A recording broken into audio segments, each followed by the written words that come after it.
1, 2, mic check. 1, 2. Check the mic. 1, 2. Esoteric here. 1, 2. Check the mic. Mic check.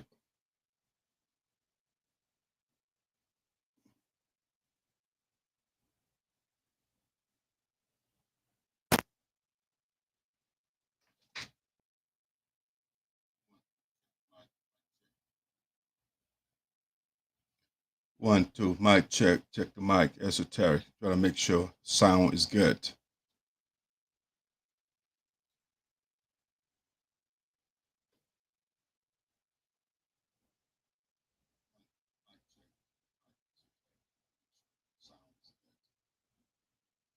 All right, looks like my sound is wonderful. Wonderful sound here from my side, I think.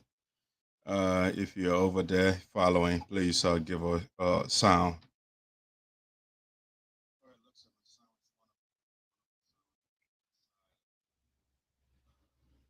All right, let's do a commercial. I'll be right back here. My people, where you at? Where you at? Wake up from your slumber, stop sleeping. Whip your hands, whip your hands, whip your hands, whip your. Come on, come on, come on. I know you're sleeping now. You gotta whip us more, yeah? Okay, let's go. The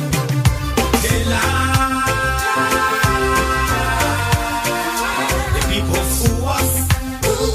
The people lie to us. The government betray us. They betray us so much. I said they lie. The people fool us, so the people lie to us. The government betray us. They can lie, they can steal, they will not go. I said we tired with their lies. We tired with their promises that led us to a lot of damages. We tired with their speech they preach in DNA unique, they deceive us. The thing we saw, it frustrate us. So why can't you lie? Why can't you steal? Why can't you allow the citizens to beef? You see, we just tell you that's why we voted you. But you fool us, you screw us, you use us and later on abuse us. So why? The government should lie. Why? But that's the question that we ask. They lie. The people fool us. The people lie to us. The government betray us. They betray us so much. I said they lie. The people fool us, so the people lie to us. The government betray us. They can lie, they can steal, they will not go wrong. I said no one to trust. My people, no one to hope on. Nobody. My hope that I have been broken. I'm telling you, brother. So where are the schools? Where are the roads? Where are the jobs that they say they could afford? But they're too selfish. The people tired with their rhetoric. People tired, they tired.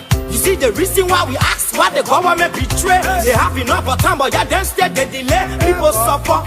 No work, but people crying for hunger. Look at. Your vision and your mission, your intention to the nation, they poor. You got nothing to show. Nothing. So why? The government should lie. Why? But that's the question that we ask. They lie.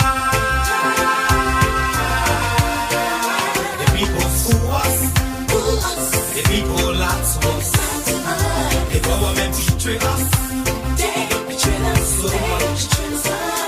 I said they lie. The people fool us, so the people lie to us. The government betray us.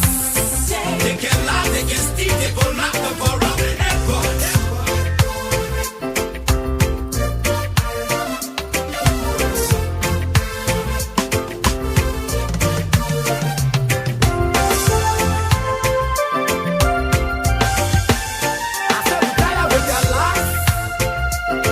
With their promises that led us to a lot of damages.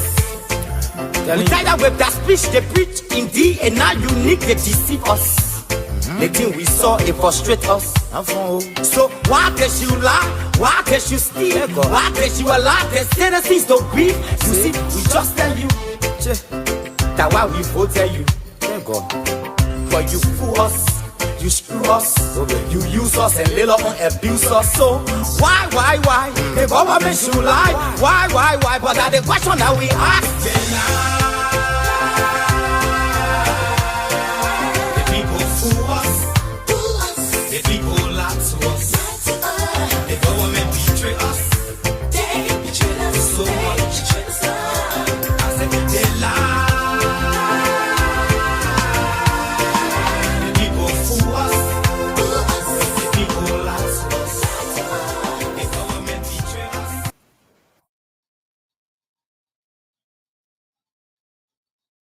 We sorry too much, no food to eat. The country get a young get time for it. What you steal people money? We will talk it. Here goes how we talk it. We will talk it. Yeah, can't call how we talk it.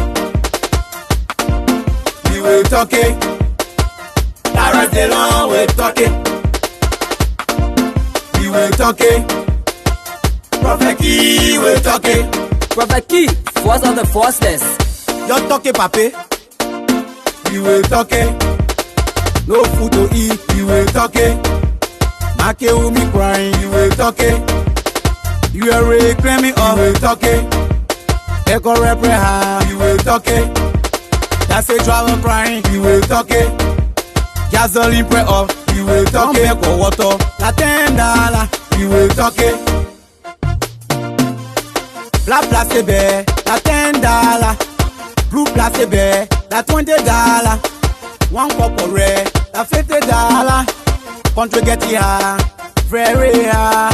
Everywhere you go, they say la propo. Anything you touch, they say la propo. More people dying, more people suffering. No good hospital, Liberia dirty. Government not get on, they not get on. Government not get on. They not get on. Our 16 billion. What play go? Our 25 million. That what play go? For country giant to country road. For country giant to country road. Government and level down. Government and fool us.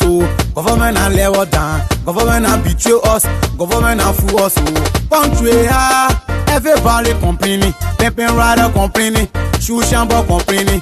Makewumi complaining. Schooling complaining. Old people complaining. Lazy people complaining. Taxi driver complaining. Keke rider complaining. The same people are vote for you. The same people suffering. The same people are vote for you. The same people crying. The same people are vote for you. The same people suffering. The same people are vote for you. The same people crying. Every day Amanda. Every day I wait do. Every day Amanda. Every day I wait do. You're causing us in a city. Why people suffering? Why people dying? Yes. Government not get on. They not get on. Government not get on. They not get on. We will talk it. Here goes how we talk it. We will talk it. Yeah, can't call how we talk it. Welcome aboard. We will talk it. That's the long we talk it. This people use this. We will talk it. Prophet Key will talk it. My man Lord Geleo is country high, no food to eat.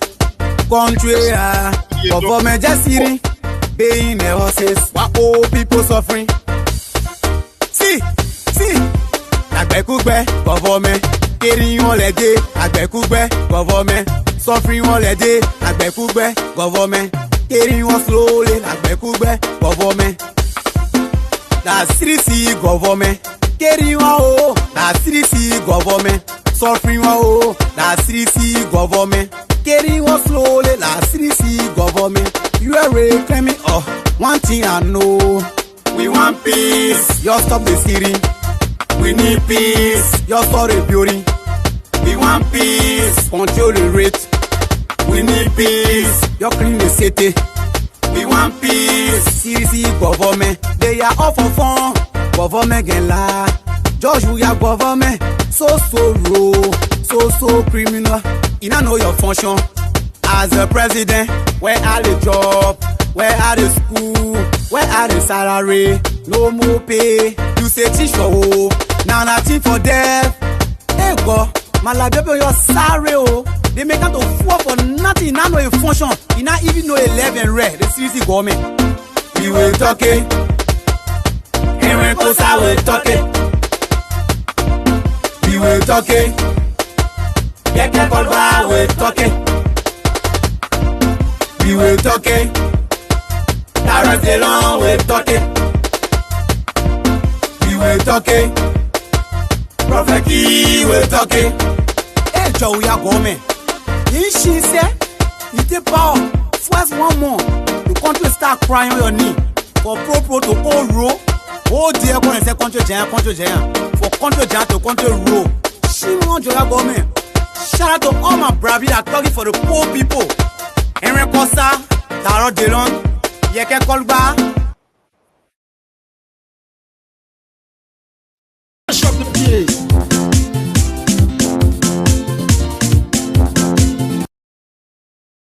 All right, ladies and gentlemen, wonderful day to be back here to have another wonderful conversation with you. Welcome to Voice of Sinoe in the Diaspora with Doc Sarpo there. People will say Sarpo there, Sarpo there. We are coming to you live from Prosper Park, Pennsylvania, these United States of America. Let me adjust my microphone here with feedback. All right, again, welcome to the Voice of Sinoe in the Diaspora with Doc Sarpo there, Esoteric, coming to you from Prosper Park, Pennsylvania, these United States of America. I'm glad to be here with you. Sorry, our show time is 3 p.m. Eastern. Yeah, but we are trying to make a little adjustment. The kids, they started school already, so when they are away, there's less distractions, so that's why I try to adjust the time a little bit now. All right, so that's why we are a little early today. Please do us a favor, share the show for us. All you have to do is just hit that share button. If you have access to your television, you can go log onto YouTube right now, and you look for Madison Freeman, and we are right there. So you can watch us from your big screen TV or your small screen TV, whatever the size of your television. All right, so do that for us. Share the message. Share the link with your friend. We have a supercalifragilisticexpialidocious show coming your way. All right, that was me. It means basically, wonderful, fantastic, fantabulous show coming your way. All right, let's do this first. Let's begin the show. All of you that are following, want to say thank you so much for joining me on the platform as usual. I got my usual followers, some of the guys seeing right now, like my man Ezekiel Solo. How you doing? Solo, I just learned you had a baby, man. I want to say congratulations for adding up the population of Sinoe County. Thank you so much. I don't know, it's a boy or a girl or both, whatever the sex is. We want to say congratulations, man. Titus, how you doing? Watching from the national capital, Monrovia, capital, I should say. Welcome aboard, buddy. I'm watching from Boston, Massachusetts. All right. There's a state near that I grapple to pronounce. All right, welcome, Facebook user. Watching from the nation capital. Back to your number 5 answer, Milton Teahjay has fake degree than COD. Okay, we're going to get into A and see who has a fake degree. Watching from Biddable Creek, Johnson, Sinoe County. How you doing, Harrison? All right, guys, let's get the show on the way for you. The doyen himself, Mr. James Panto, welcome aboard. If you're following, if you want me to recognize you, all you have to do is just comment, and then I will recognize you because you're very, very important. You could have been doing something different, but you decided to come and follow VOSD. So when you are here, the only reason I'm not recognizing you, it means I can see you. But I'm seeing Otello Crispy here from the other device. I also seeing here, that's Robert Solo. How you doing, buddy? Ruth Morris, welcome aboard, and 2 others. I'm not seeing everybody again, so if I see you, I will recognize you. All right. So those are the people I'm seeing. let's get the ball rolling here. So we want to begin the show this way. By the way, the president of Sinoe County Association, Massachusetts chapter, Otello Grisbin inauguration is coming up. We'll advertise it. I think I saw the flyer. Sure, add it to. But I will do that next show. We'll add it to our talking points. But the inauguration is a fine brother from Sinoe County. He is pro peace. He is anti-corruption. So yes, we're going to be promoting our brother inauguration pretty soon. I've seen my brother here too, following Alex Freeman. How you doing, brother? Welcome aboard. Appreciate your presence on the show. All right, let's see here. Let's see. So for the show today, we want to first do a happy birthday shout out to our bishop, Bishop Tarpeh. Bishop Tarpeh is celebrating his birth milestone today. And so we want to start the show with a shout out to the bishop. Bishop Tarpeh, I want to say happy birthday to you. Wish you many more years and happy returns. May you seek what you are asking for, you are seeking, you are searching for from the invisible deity that you serve. Yes, he's a good man, very nice reverend bishop. He lives here in Philadelphia, got a church, a Refuge Baptist Church. All right, so the reverend is bishop is celebrating his birthday today. So bishop, I want to say again, happy birthday to you from my crew from Voice of Sinoe, and on behalf of the president, the office of the national president, President Francis Clark Myers, and also the local chapter president here, Delaware Valley chapter, of which you are a member. That's President Milton Teahjay. We want to say happy birthday to you. All right, let's get to business now that we are getting the birthday shout out of the way. This is how I want to start the show. Let's do a little bit of global event right now. All right. And I want to talk a little bit about the death of the Queen. By that I mean the British Queen. She's not the Queen of the world. She's not the Queen of the USA. Of course, our Queen is fine. Yes, I want to talk about Queen Elizabeth II for a little bit. What do I think about the Queen's death? Now, first of all, I do not in any form, in any shape, celebrate the demise of another human being. But it depends the kind of human being, though. For example, right now, I got my view. So if I hear the death of Charles Taylor, for example, that will call for celebration, given what the guy did to my country. When the U.S. got rid of Bin Laden, that was a good news. So the death of terrible people, it makes me happy because I want to be a dualist a little bit here. And dualism is the view that, there are only two things that exist. Either you're up or you're down. You got spirit and you got the deitic word. So I think we got bad forces and we got good forces in the word, And so when the bad forces are suppressing innocent people or they are harming innocent people, when a bad person dies, I think it reduces the gravity of badness in the world. Okay? And so that's how I see it. So in order to reduce bad, we have to fight the good forces, got to fight the bad forces or the bad element or bad elements, as you say.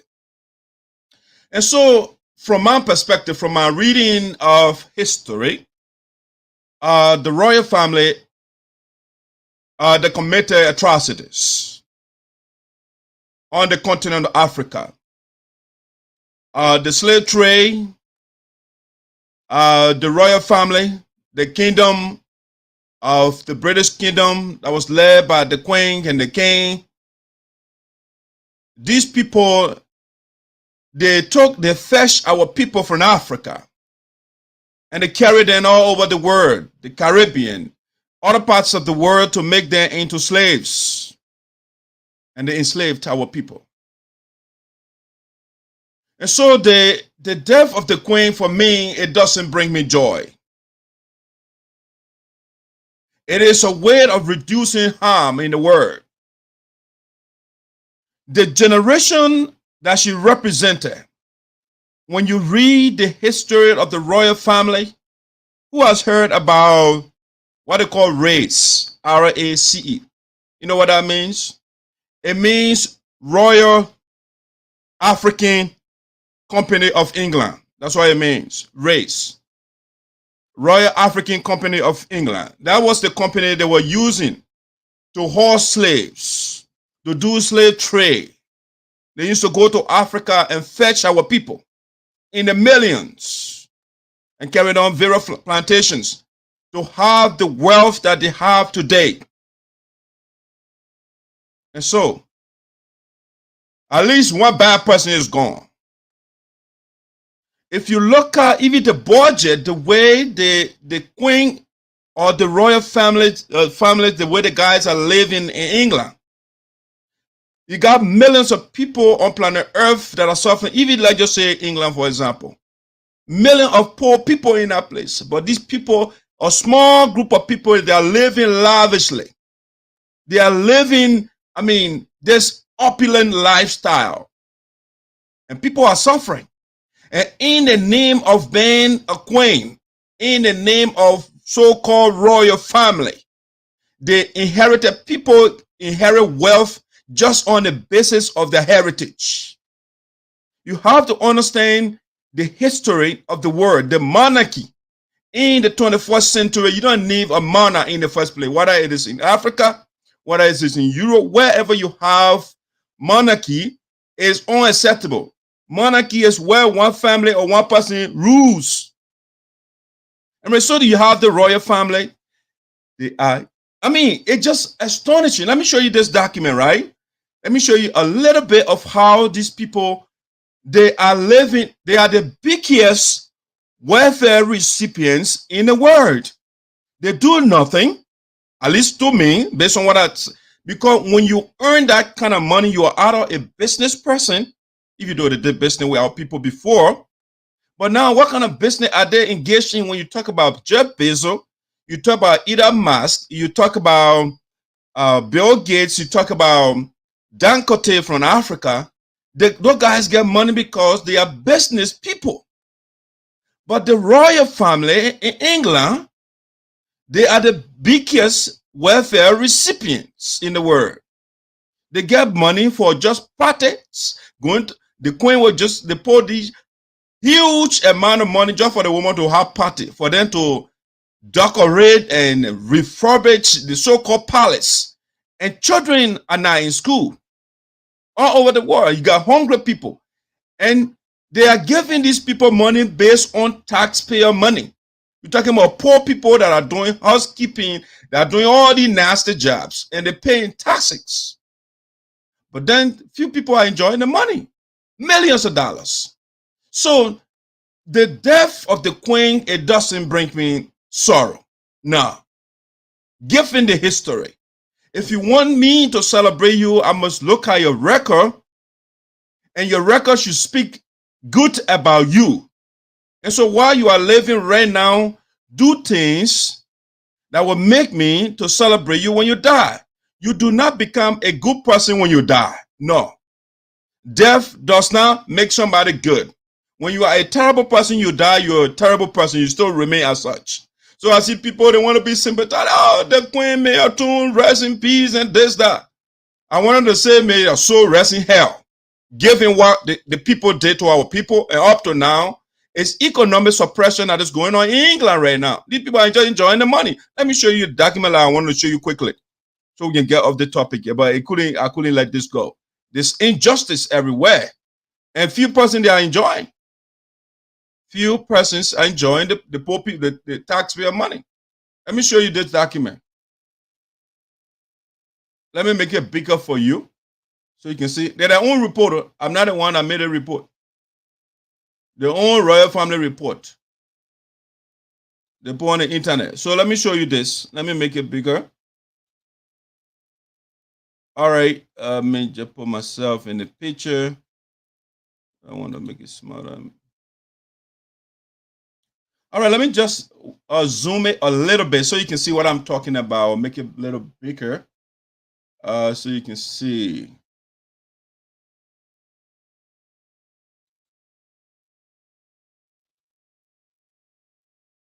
All right, so this is it. Let me show you this quick document here, right? It says how much. All right, I think it's big enough. You can see it.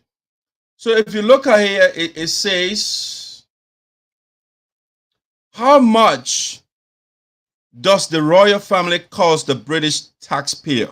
Okay, and it's from the British Heritage. All right, travel. That's their own newspaper here. I'm not the one that wrote this.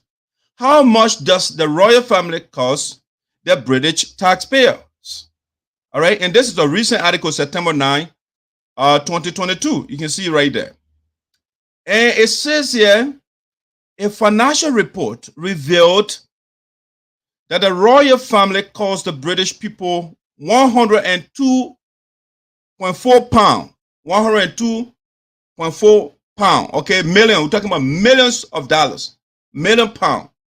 102 million point 4 during the previous year. You're talking about the past year. 102 million. If you factor that into US dollar, it will be far more because British pound is worth far more than the US dollars, right? Just few group of people, a queen or the royal family, 1.24 million pounds. That's what the people got some previous year. So I just want to read a little bit of this article. Ever wonder how much the royal family costs the taxpayer? When you say taxpayer, that poor people that are working, that are doing different things. I mean, they got the rich people that are contributing to, but a lot of the people that are paying the money are poor people. And then the few elements, few persons in the name of their royal, and they get all this money. This is unfair and this is unjust. And even as a matter of fact, I'm hearing argument that or debate right now in England that the monarchy should be abolished, and that should be so. Everywhere around the world, the leaders should be elected by the people. It should not be, you should not have a position because you inherit it. Because people before you, they suppress other people, and from there they became rich, and so that tradition continues. No, you have to earn what you get. If the poor people are working, they are doing housekeeping job, then they are not getting money from the government. Why these people should get all this money? So is it ever wonder how much the royal family costs the taxpayer? If you look at the accounts for the royal for the sovereign grant, right? That's why the money they put in the budget for the royal family. They call it the sovereign grant. When you say grant, that money you don't have to pay by, it's free money. All right, so they give this welfare to them. So I think if you listen to Dr. Famulus, not Dr. Famulus, Dr. King will say people advocate, but then in the US, some people they advocate capitalism for the poor and socialism for the rich. That's what they do. So they dish out money to the rich people when it comes to the poor people. Oh, when you do that, that's socialism. All right, that's what that King calls that. Socialism for the rich and capitalism for the poor. Okay, so they went on to say accounts for the sovereign grant, which funds the queen and her household's official expenses, released in June of 2022, showed the monarchy cost the taxpayer 102.4 million pounds. Okay, during 2021 and 2022 increase. So that increased of 17% from the previous financial year. Okay, so these people are parasites. They are living on poor payer tax, high level. It's not fair. Work on. They got the Buckingham Palace which is undergoing a 10-year refurbishment. I mean, the money that you are putting in this to refurbish your house for these people, why not put it in education? or put it in poverty reduction around the world. And you put that for 10 years, they want to refurbish and renovate their people plan or their house. It drove up, so that because of that, the budget went up. It went up to, the spending went up. Money from leftover sovereign grant funds from previous years was used to meet the shortfall, okay? So they put it into shortfall. Where did the money go? Okay, so you see how the people spend their money, right? Where did the money go, right? Funds are used by King Charles and other members of the royal family to pay for royal duties. I don't know why royal duties are, but let's see. Such as recessions, all right? They'll be hosting things, right? Recessions and garden parties. They're having parties and visiting schools. Last year, almost 2,300 official engagements were carried out, okay? They're just traveling all over the place and having parties and those things. Travel costs rose. Travel costs, right? They're just going around in trips. It rose to 1.3 million pounds, okay?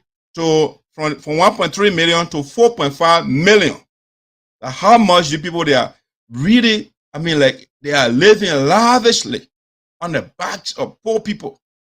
This includes 26 journeys, all right? The woman just going all over the place. 26 journeys that cost more than 15,000 pounds each. The most expensive trip costing 226,383. All right, so you can see how much these people are the biggest welfare recipients. And again, it's sad. Now, in the 21st century, we have just few people, they are still suppressing the rest of the world, even though they're still enjoying the expenses, the loot from the past, that they got. They're still enjoying it, right? But hey, they're still going on. It's the royal family. I know some people don't like these things, but it's just unfair for just few elements to be living like this. All right, see, all those diamonds, if you do the research on it's just sad. It's sad.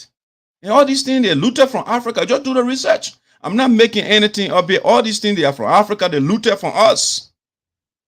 And these things, they got to be paid back. There's an article from, let's just say the British, not the British, but from Jamaica, right? Let me play the quick video from Jamaica. So you can hear, you can know what the people did. Some of the things they did. For that, take that document down. No, let me just play the quick video for you so you can see, right? Here's the video here. Let me play this quick video. It's worth sharing with you so you can get a little background. We'll view it from this end so I can see, okay, it's big enough. Let me play the quick video from you too, right? So you can see it. Comes around, sometimes in the form of a frisbee, sometimes as a haunting nightmare, and sometimes in the form of a long, long bill. The Queen of Britain will soon receive one. It will be from Jamaica. The Caribbean country is asking the British Queen to cough up billions. What for? As reparations for slavery. Quick background. Jamaica was a British colony from 1655 to 1962.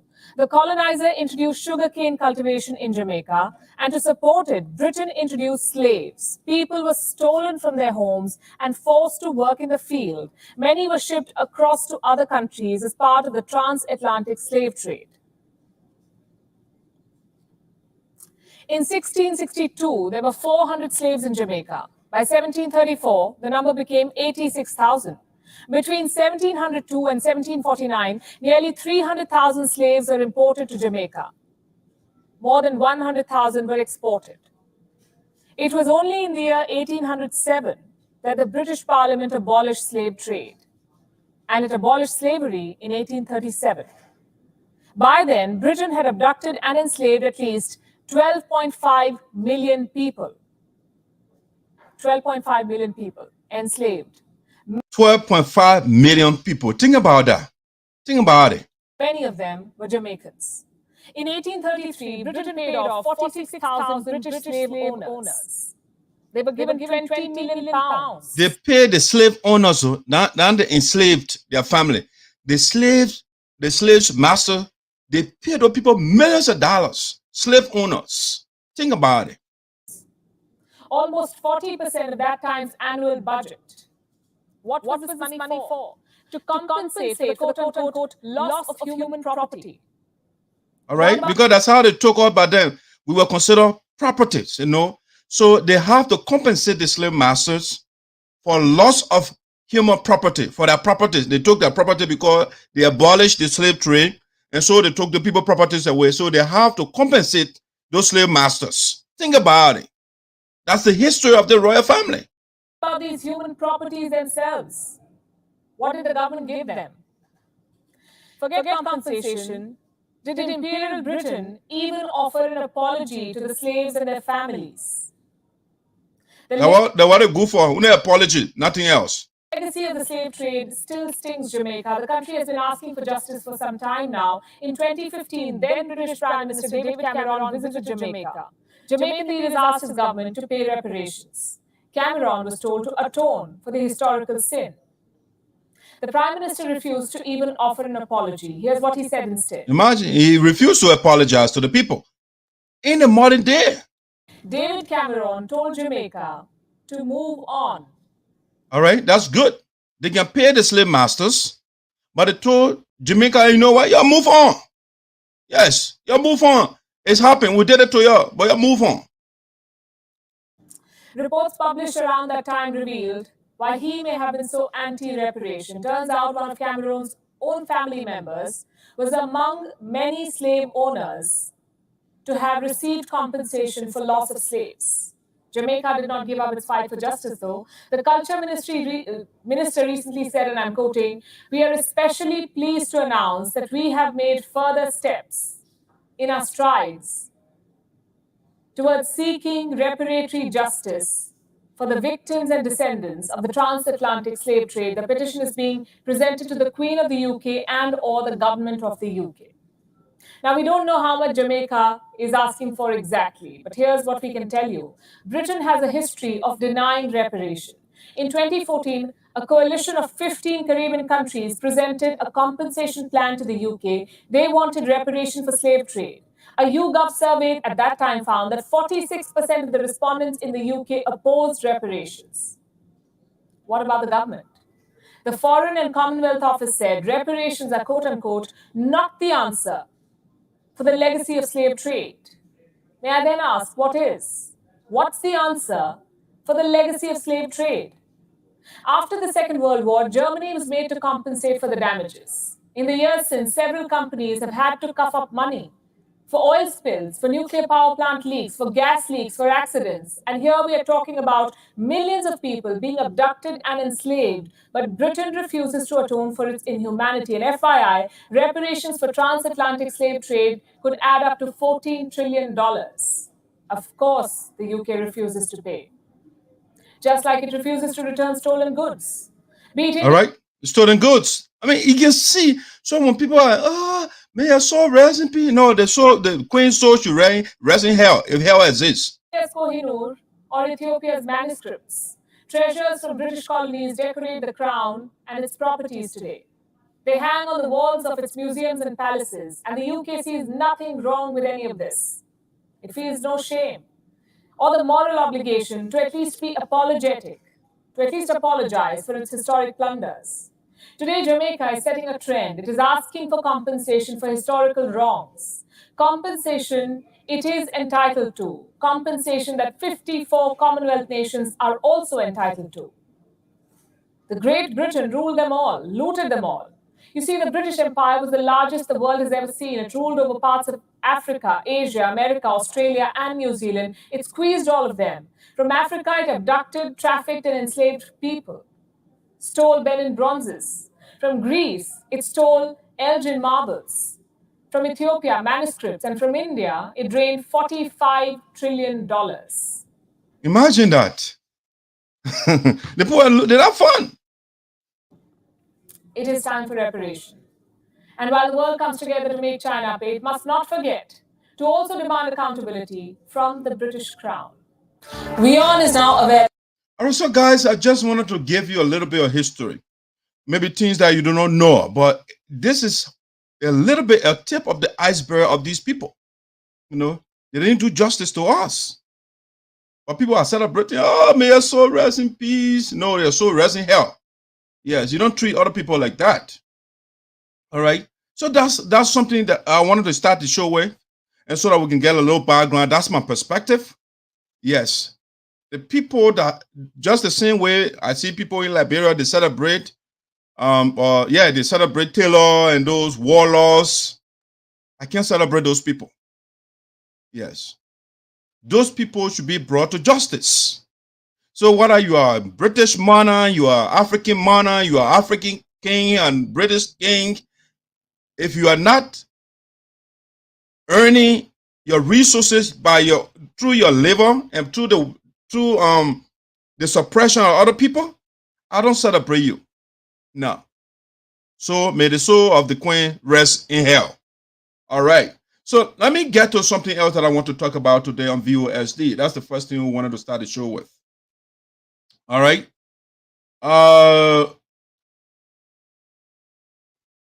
We want to show this to you. We want to have, let me see. Let's go to the Liberia legislature. Senator Augustine Chea, this is the voice of Sinoe. And so our job here is to focus on Sinoe County. Again, that's the primary focus of this show. We are not, let me go back a little bit to the Queen before I go to Sinoe County politics here, or Liberia politics. You see, I have Queen in the USA, right? We have a Queen. Or the various chapters of the USA, they have queens. Am I against Queen? No, I'm not against it. You know, if you, like, they have world context, those things, they have pageant where they select who should be the queen and Miss World and all those things. It's competition. So those people that bring something to the table, they put in their resources. So if you take Queen Diana Carla Williams of USA, that will want to talk $13,000 to $14,000 and pull it in the bags so that we can do something for our people. Even though, unfortunately, some of our brothers and sisters, they ate the money. All right. So somebody like that, it makes sense for me to reverence, to pay respect to you. But not people that are living on other people's sweat and labor. They're the British royal family. Yeah, they're living poor people's sweat. It is not fair. All right, now let's go to Sinoe County for a second here. Or Liberia. I think you all by now know the scheme of our lawmakers. Let me put this up here for you.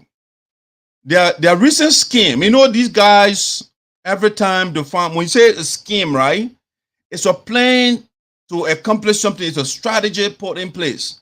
It can be something undercover or they can do it through the law. And so we have the lawmakers, or so-called lawmakers. They are good ones and they are terrible ones. In Liberia, we have a little country that has all the resources, and they got minute group of people. The population is very, very small. But for whatever reason, since we gained our so-called political independence in 1847, 175 years, you don't have like 10% of the people to be out of poverty. People are suffering in the country. The people hardly get it to eat. And so, I think it was 2017, it was a by-election held in Sinoe County, and we brought Augustine Chea. We brought Chea to do something good for us. But since Senator Augustine Chea, by the way, he's a lawyer. And so one would have thought a lawyer will have more ideas, will propose laws that will have impact on the lives of the people, that will make a difference. Little did I know that a lawyer would be living on the people as a parasite as well. This man, since he got in the Liberian Senate, there is no bill to his credit. Nothing. He is just there and doing all the weird stuff. Senator Augustine Chea, and by the way, I'm talking about him because I campaigned for him first. And so because I campaigned for him, I have the obligation to chastise him when he is going wrong. So Senator Augustine Chea, the children campaigned for him, the young people of Sarpo County. When the man got the job, especially the second term, because he won the by-election, now he won 9 years in office, the man changed. When he had 2 years for it, you were pretending as though he was a good person. And so Augustine Chea, that's why I didn't support him the first term. But based on, the first 2 years, the way he served the people, I said, no, maybe he would do something better. He was talking about cohesiveness. He was doing some things that were making sense to saying things that were making sense to me. So I said, okay, it makes sense to retain the man. When Augustine Chea got re-elected, we did something wrong to him. The first thing Augustine Chea started was to fire the young people in his office that campaigned for him, that went in the ditches, that went in the gutter, in the forest, everywhere, campaigning for him. The man called the young people and said, you know what? I want to pay my political cronies. And so your salary will be called the $75, the $50 that I will give you. Sometimes they don't, the staff that work with them, they don't get the money on time. So now 3, 4, by the time the children get the money, they finish crediting money all over the place. Senator Augustine Chea called these children and said, I will call your salary. I got to pay all of my political cronies, the people that ran campaign for me. I got to pay them. So the children, the staff, the protester, they said, sir, this small money you are giving us, why should you call that off again? Why should you deduct money from it? They even went out and said, Senator, you put extra $30,000 in the budget. You have to understand the lawmakers, they set their own budget. Any budget that is into law, these guys, they got to sit down and they will do all their expenses, they will do all their calculations, and they say this amount will be okay for us. And then they will send it to the president for the president to approve it. The guys approved their budget. I think Senator Augustine Chea getting around, when you look, Darius gave her the report, wanted around 17 grand. When they take taxes from there, they will carry around 15 grand home. No, that money is not enough for Senator Chea to take some money from there and pay his political cronies. He has to come and deduct from our children from their little pay. So the children, the starvers, the protester, Augustine Chea fired those children from his office. Because he got 9 years now, there is nothing we can do to him. So he's good to go. He can do anything. Augustine Chea went as far as he said, you know what? Mr. Zaza is the best lawmaker in Sinoe County. Augustine Chea said, you know what? Zaza campaigned for him and did what he did. Because again, the first thing you are doing things good. You are cooperating, you are working with all the leaders. So they say, okay, this guy will be a good addition to the team. So Zaza campaigned for the man. Right now, Augustine Chea, he said, you know what? I want Crayton Duncan. We want the American Liberian oligarch to come back to suppress the people. So I want Crayton Duncan. Zaza go sit down. They're having meetings all over the place. They want Crayton Duncan.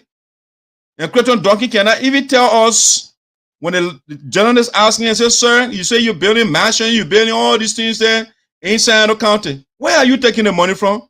Crayton Duncan said, I'm a man. He did not tell us. He can't tell us. Our mothers and fathers, they live next to the creek. That the creek they can go fetch water from. Crayton Duncan says he's the owner of those creeks. All right? He got diamond creek and gold mines and all over the place. They pollute the water that our people drink. Augustine Chea said, I'm a man, that the man I won. You should be the senator for Sinoe County to replace Milton Teahjay. So Augustine Chea has been terrible. Now the recent scheme, Augustine Chea said, you know what, when I retire, when I'm not working for the Liberian people, because every fiscal year they carry that budget, all right. You got to remember the guys make their own budget. And so Augustine Chea, they put money. If you look at the 2021 and 2022 budget, the 800 million plus, right? If you look at the appropriation of the budget, that amount, the national budget, the national legislature, you're talking about 30 senators and 73 representatives. When you put all of them together, they took 64 million of the budget, the national budget, on top of the $30,000 they get. Augustine Chea said, you know what? When I retire, I want more money.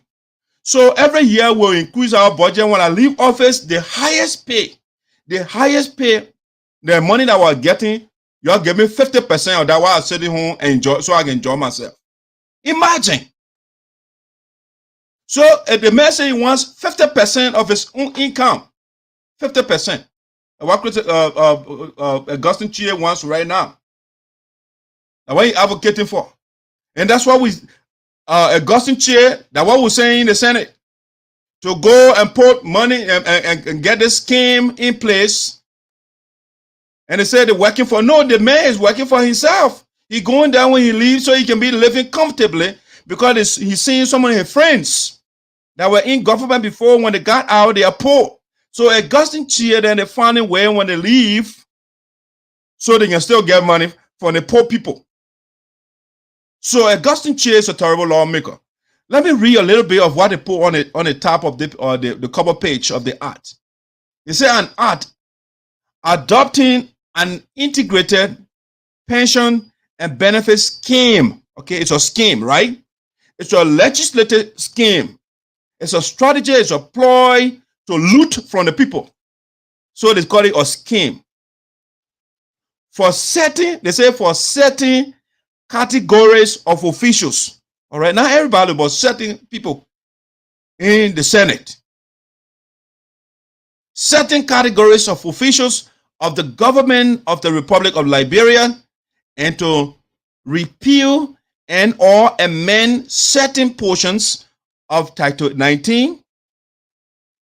Let's say Legislative Act, Title 12, Executive Law of Liberia, and Title 17, the Judiciary Law, 1972, and the 2003 Act, which amends these laws. Okay, so they're the big people now, right?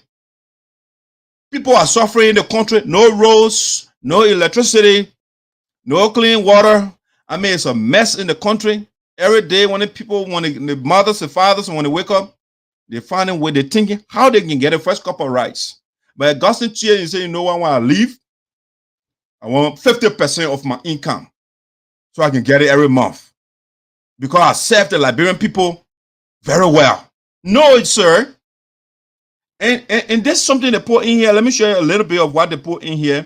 I'm not reading the whole thing, but the definition of some of the words they put in there so you can hear what they say. Some of the words. Let's see. Let me get to that document quickly. Right? I got all these things. I like to read them and see what the guys are saying. I like to read them. I don't want to be told. So let's see. Definitions. So then give us some definition. What constitutes honorable, to them? They say honorable people that retire honorably.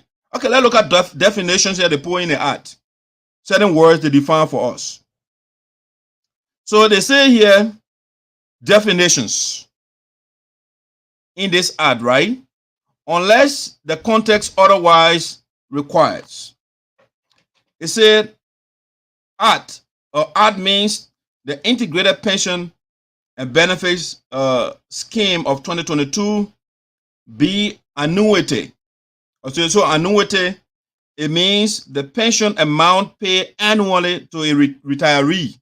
All right, they say when they retire. No, some of them will be fired. They know that the coming election, some of them they're not going back in the Capitol building. So they find a way when they leave, they are not actually retiring. When you say retire, when you work and you say, you know what, they got the age limit or those things, how long you should work. So when that time reaches, for example, the judiciary in Liberia, right? The Supreme Court, the guys can go to, I think, 70. So once you reach that age, that's retirement age, you can leave and then you get your benefit. But those guys, they put this stuff in place. When they leave, when the voters fire them, so they can still get paid. So that's why Augustine Chea put in the bill. And he voted for it too. I'll play the video to see Augustine Chea voting. And the reason I'm highlighting Augustine Chea and not corrupt Milton Teahjay ran away.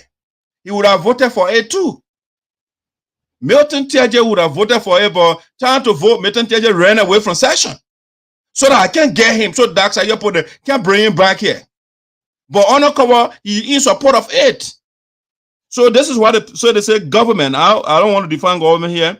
The they say gainfully employed, right? Somebody gainfully employed means to have an employment situation in which the employee receives suitable work, wage or salary payment that allows for self-sufficiency.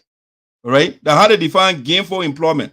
A lot of the children that are working in Augustine Chea's office that were working for him that he fired, they're not even getting that gainful employment. They were not getting it. They were getting below minimum wage. But the guy, Augustine Chea said, well, if you don't allow me to call it off, to reduce your salary, to pay other people, I'll fire you. And he did just that. But he wants, when he leaves, so he can still be have self-sufficiency. All right? So they say gainfully employed means to have an employment situation in which the employee receives stable. They say stable. When something is stable, right? It's not off and on, it's consistent, it's stable. So every month or every 2 weeks, whatever, you get that pay. So that's what Augustine Chea wants. When he leaves, when he's not working for us anymore, you say, you know what, I want to get stable work, okay? So the people will be paying me. Wage or salary payment that allows for self-sufficiency. No, Augustine Chea will not be self-sufficient on our back. We are paying already. If he is doing a good job, the lawmakers, they have no term limit. So Augustine Chea, when he wants to increase the salary while he's in office, they can set their own budget. He can go back there and he can do a good job and the people will vote for him and put him back. Okay? But you can't tell us when I leave, then you still pay me 50% of my income. I will not allow that. And I'm glad that Honorable Zansa then did something about it. All right? They say there's another term they put here, honorably retired. Okay? They come and define that for you now. Someone that will be fired from the law from office, but they say honorably retired. That the people will be getting this because that's what it is setting, right? So it's honorably retired means an office holder relinquished said office peacefully. All right. So, like say for example, Augustine Chea then are doing all these schemes, Milton Teahjay then are stole from the people. When they are taken out of office, they're not leaving violently.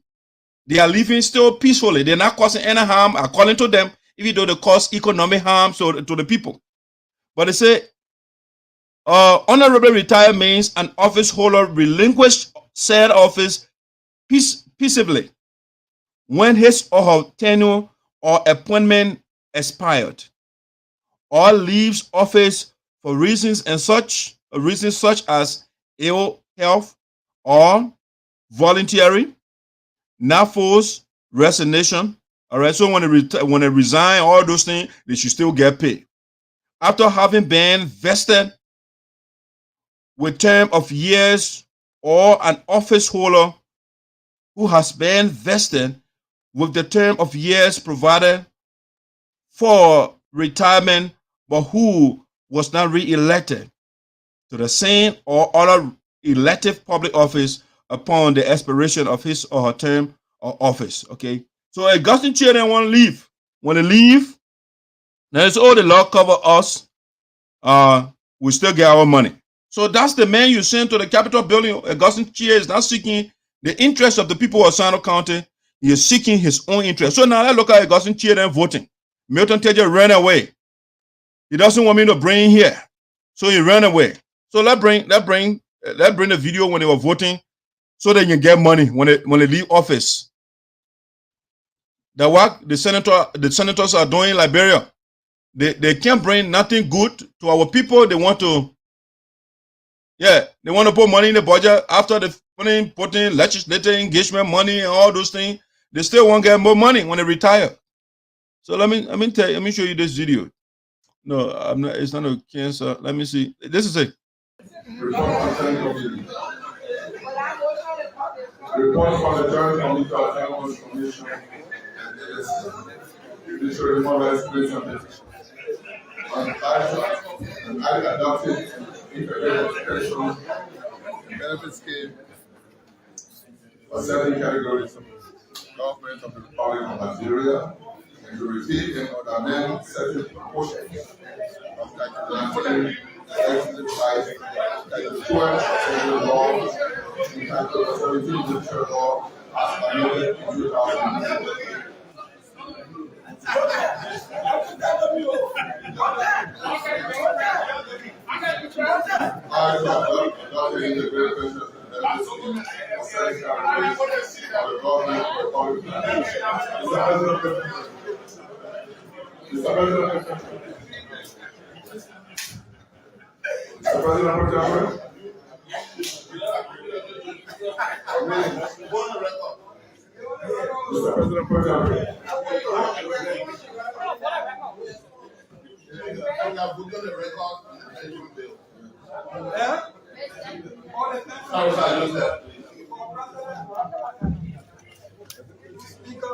Chief Justice.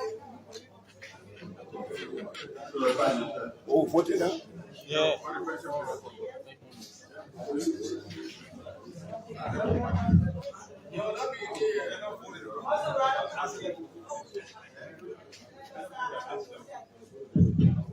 Thank to the committee for this report. I vote yes. Yeah, he votes yes. He wants 50% of the income when he leaves.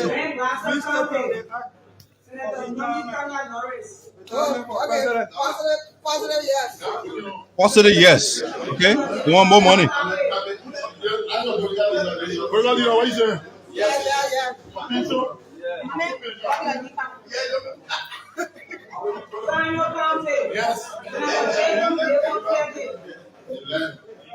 Milton Teahjay run away. Milton Teahjay run away because I was washing.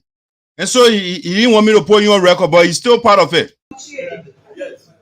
Okay, Augustine Chea there, yes. I want the 50%. I got $30,000 in the budget. I can get paid 15 grand every month. Yes, I want more money when I leave office. Y'all give me 50% of my highest or income. Augustine Chea there for you. I'm not playing the other people, the other county, they can play their senators. But this is Voice of Sinoe. I'm dealing with the senators of my county.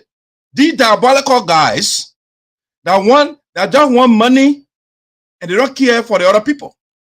The citizens that they serve. How many of our people they can say, oh, they want retirement money too when they leave office? Augustine Chea, if you want to get paid, do the right thing, let the people put you back. You can't be rich on our back. No, you can't do that. You don't want to live comfortably on the back of the Liberian people, the poor people of Sinoe County. No. You told us in an article before when we said something, he was doing sectionalism and trying to find job for people from Murrayfield, where he's from. And so Voice of Sinoe got on his back. He wrote article on Facebook, I'm not a sectionalist, I'm not this. And he said, I got Sarpo woman, I got the other people, they are housemaid, they are house worker for me. I was like, what? This man is breaking about, you're talking about, they say they want livable wage. When a person is working, they should live on their wages. And that man is calling our people domestic workers, which is an offensive way for a slave. In the 21st century, Augustine Chea gets house slaves. But he still wants more money. All right, so that's the saying, that's the people that you elected. He can't show you any bill, Augustine Chea will not show you any bill that he has sponsored. Since the guy in the Liberian Center, he over there and sleeping all day. When his friends are talking while father there, he's there sleeping. Yeah, listen to Milton Teahjay on you start talking nonsense. Yes, all the men get 90 degrees, 90 credits. Yeah, the men get PhD. And so Sinoe County, that's what 2023, We got to do the right thing to put the right people in there. I want to say thanks to Honorable Matthew Zaza and the others, the representatives. They killed this bill. They killed this bill, and that's a good thing. Augustine Chea can be requesting for money 24/7 from the people, even though they make their own budget. So we want to say thanks to Honorable Zaza for killing this bill, because it's not helpful to our people. It's doing nothing. It will not benefit our people. And so Mr. Zaza then, in the lower house, they say, you know what? No, we can't accept this bill. We can't accept it. And so the men rejected it. They rejected that bill. There's something I wanted to show you that it's an anomaly, right? The Jamaican, the video I show you, the Jamaicans, they're asking for reparation from Great Britain, but they had 12 days mourning for the Queen. I said, well, I don't want to send the other people. All right, so yeah, guys, so that's Augustine Chea there for you, our lawmakers. I lead the senators, not all the lawmakers, the representatives, they did the right thing. All right. Just the same way on Zaza, then they killed this bill right here that Milton Teahjay sponsored to make rape of the land. The same thing, the senators, they passed the bill in the Senate. And when it went to the lower house, they killed this bill. And so Mr. Zaza, then they're doing something good for our country. And that's why we need good people in the Capitol building that actually mean well for our people. And that, I mean, how can somebody vote the Senate? They voted for the bill again, they pass it. Just the same way they passed their pension scheme so they can loot from our people. It's sad. It is ugly in our country. And we'll continue to talk. We'll continue to talk. Let the lawmakers, those that are in the interest of the Liberian people, continue to do that which is right for our people. You can't pass a rape bill. You can't pass a bill to pay yourself again. I mean, come on, people. This thing is not difficult at all. What you are doing is not difficult at all. All right, let me transition to the next talking point here. I thought I had a picture of Honorable Zaza here, but I don't think I put the picture of that. But I heard Augustine Chea there. He fire people for children. Say, oh, no, sir, you can't call all the pay. Augustine Chea will call your pay. The children thought, he said, I'll fire all of them. He fire all of them. The Maya, Kolo. I mean, a lot of those guys, he fired all of them. The children that were going from town to town, from village to village, campaigning for Augustine Chea. Augustine Chea fired all of them. Yes. All right, so let me get to the next thing that I want to talk about today on the show here. Let me take Augustine Chea out. We dealt with him already. All right, I want to, before I come to the fake credential, the argument between Senator Duncan, Teahjay and Duncan, Representative Duncan, before I go to that, let's come back to the United States for a second. Let's come back to the United States. All right, so we want to come to the U.S. and people will say, oh, that guy is stubborn. He says the same thing over and over. No. Yes, if you want to put it that way, that's okay with you, right? I am stubborn for the right reason. I'm not stubborn for doing the right thing or wrong things. I'm stubborn for doing the right thing, not for the wrong things.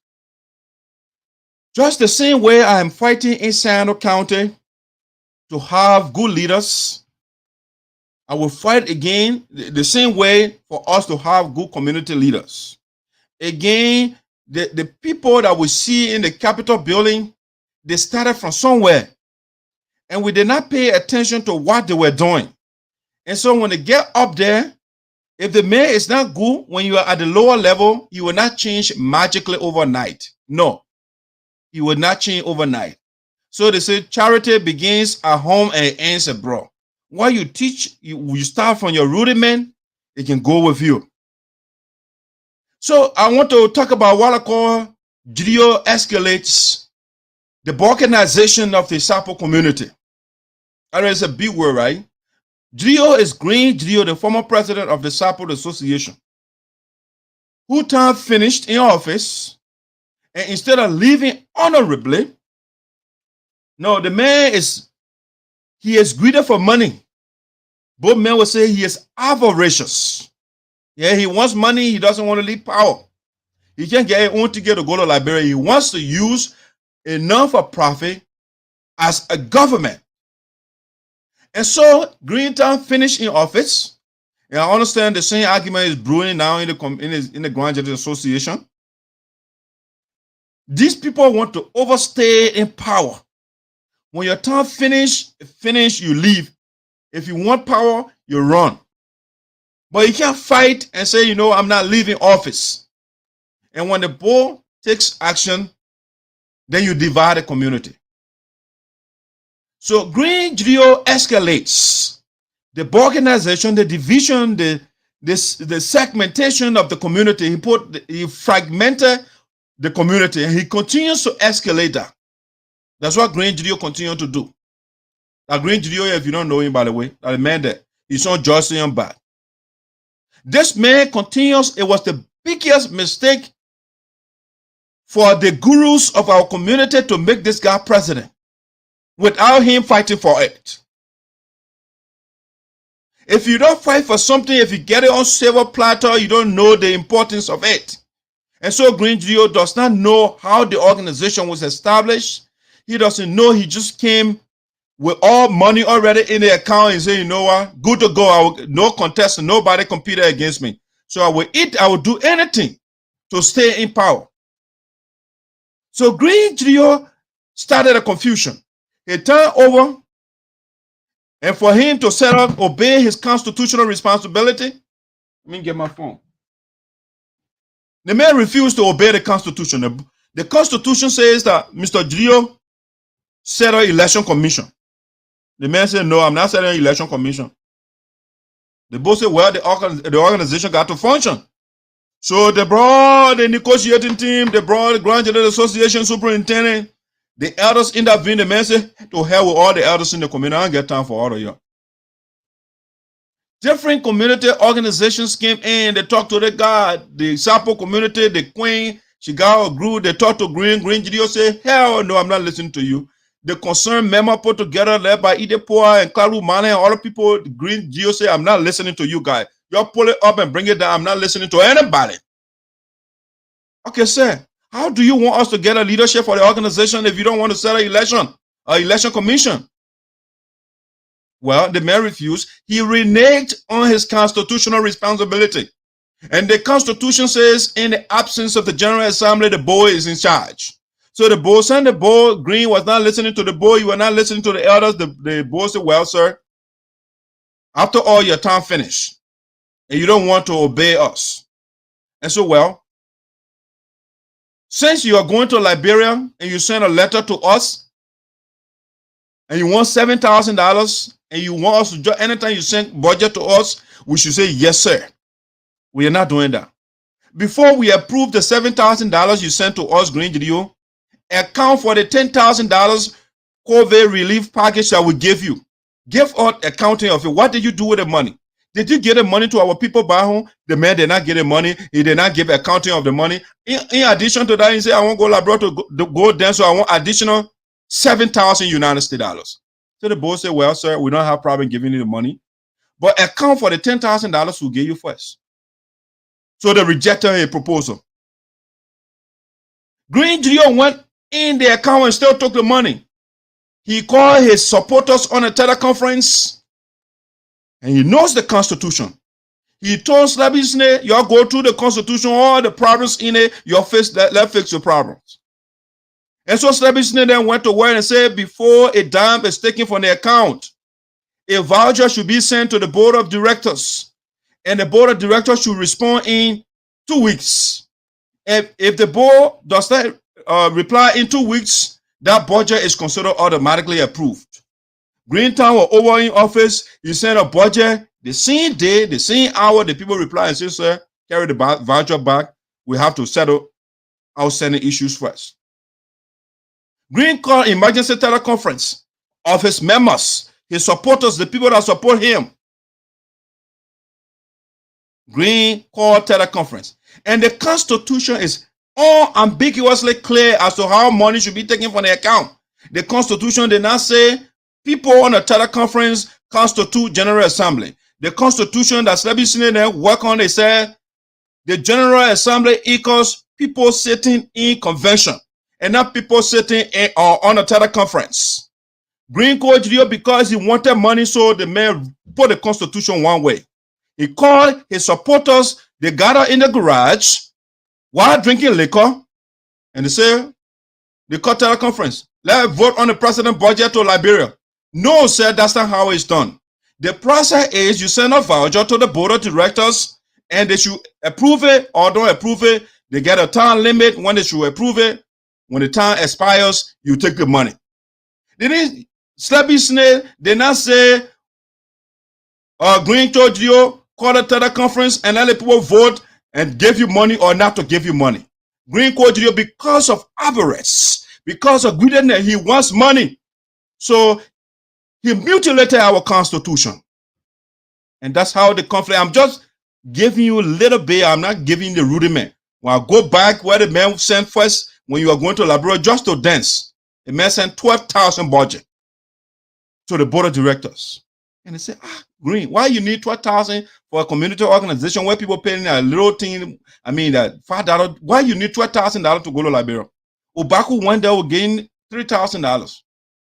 Okay, given the precedent we set, the example we set, we'll give you the same $3,000. It was like they cost Greene parents. Greene put his boy, authorized the boys on Facebook. They cost the board of director for giving him money to go to Liberia. Why they not give him the $12,000 and they gain $3,000? In addition to that, after the board approved the $3,000, the members, some of the people, they were still sympathetic to him. And so money came from all over the place. They want to donate to Greene Trade so Greene can go to Liberia. They gave that money. At the time, I was the publicity man. He told me, oh, so far right now, the cash immediately right now at $800 and other over $2,000 outstanding. When the money comes, I will report it to you. I said, okay. Greene went to Liberia in addition to the $3,000 the board. Up to now, no financial report, nothing. What he did, how much the people gave you in total. Greene did not make any report to anybody. All right. So the man came literally just to eat money from the organization and not to help our people that are suffering. And so the board took action and said, sir, we have the organization needs leadership. And so we're going to set our election commission because the Constitution says in the absence of the General Assembly, the people that are sitting in convention, we are in charge. And since we're supposed to work with you and you are not listening to us, sir, we have to do what we got to do. The elders authorized, the elder gave guidelines, everything to follow. Greene said, hell no, I'm listening to the elders' guidelines. So the elders say, okay, send the guys are not doing, they're not listening to us. Board go ahead and set an election commission. The board did that. Greene took the $10,000, the $7,000 he went to Liberia. He didn't tell the board when they did a research, the final he took the $7,000. And that was a bold disrespect to the board of directors. If Greene was on the board and the president does that to him, he wouldn't like it. So Greene was in Liberia, the same letter and said, sir, since everything, the stipulations the elders put in place, you violated everything and you're still not going by the Constitution that Slappy Snake wrote, your best man, your book man, and you took the $7,000 disrespecting us, sir, your time over. When you come back from your dancing trip, make sure and turn everything that in your possession over to us. Greene came back and said, you know, I'm an Indian man. I declare war on the board of directors. As a matter of fact, my security man, you go arrest the board members so we can pull down firing squad. It's a treason. Dude. So you want to eat the people money and you want them to be quiet?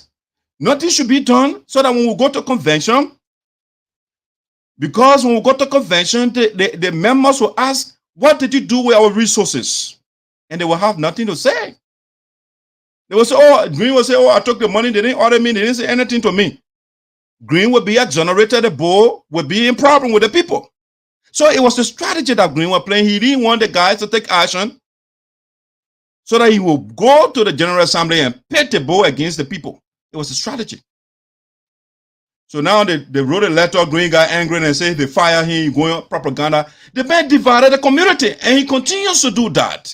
The balkanization of the community continues under this guy, under this guy watch from his time up to now. The very day Greene got in office, he started out, the old was a young, the old people then will put them one side. You will go to Sinoe and say, oh, anybody at boss sisters, you finish. Anybody after 60 years, you finish. I'm not listening to you. But you got boys here who are almost 70 years. All right. So the guy came with the balkanization of the community, and it continues. And our dark side, the esoteric will not be quiet when the divisive people continue to cause harm to our suffering people. No, I'm not going to be quiet about it. So Greene divided our community in Minnesota. He divided our community in Iowa. He divided our community in North Dakota. He divided our community in North Carolina. He divided our community in Florida. Greene is now in Minnesota and still dividing the community. He got his supporters, they are polarized in the community 24/7. That guy is dangerous. He doesn't like his people. Greene people, countries that are doing well, I have explained it to Greene over and over. Division, the cliche is there, divided we fall, together, united we stand. Greene does not understand it. It's all about him. Once Greene does not get glory, nothing will work in the community. That's what Greene wants. It should be presence to him 24/7.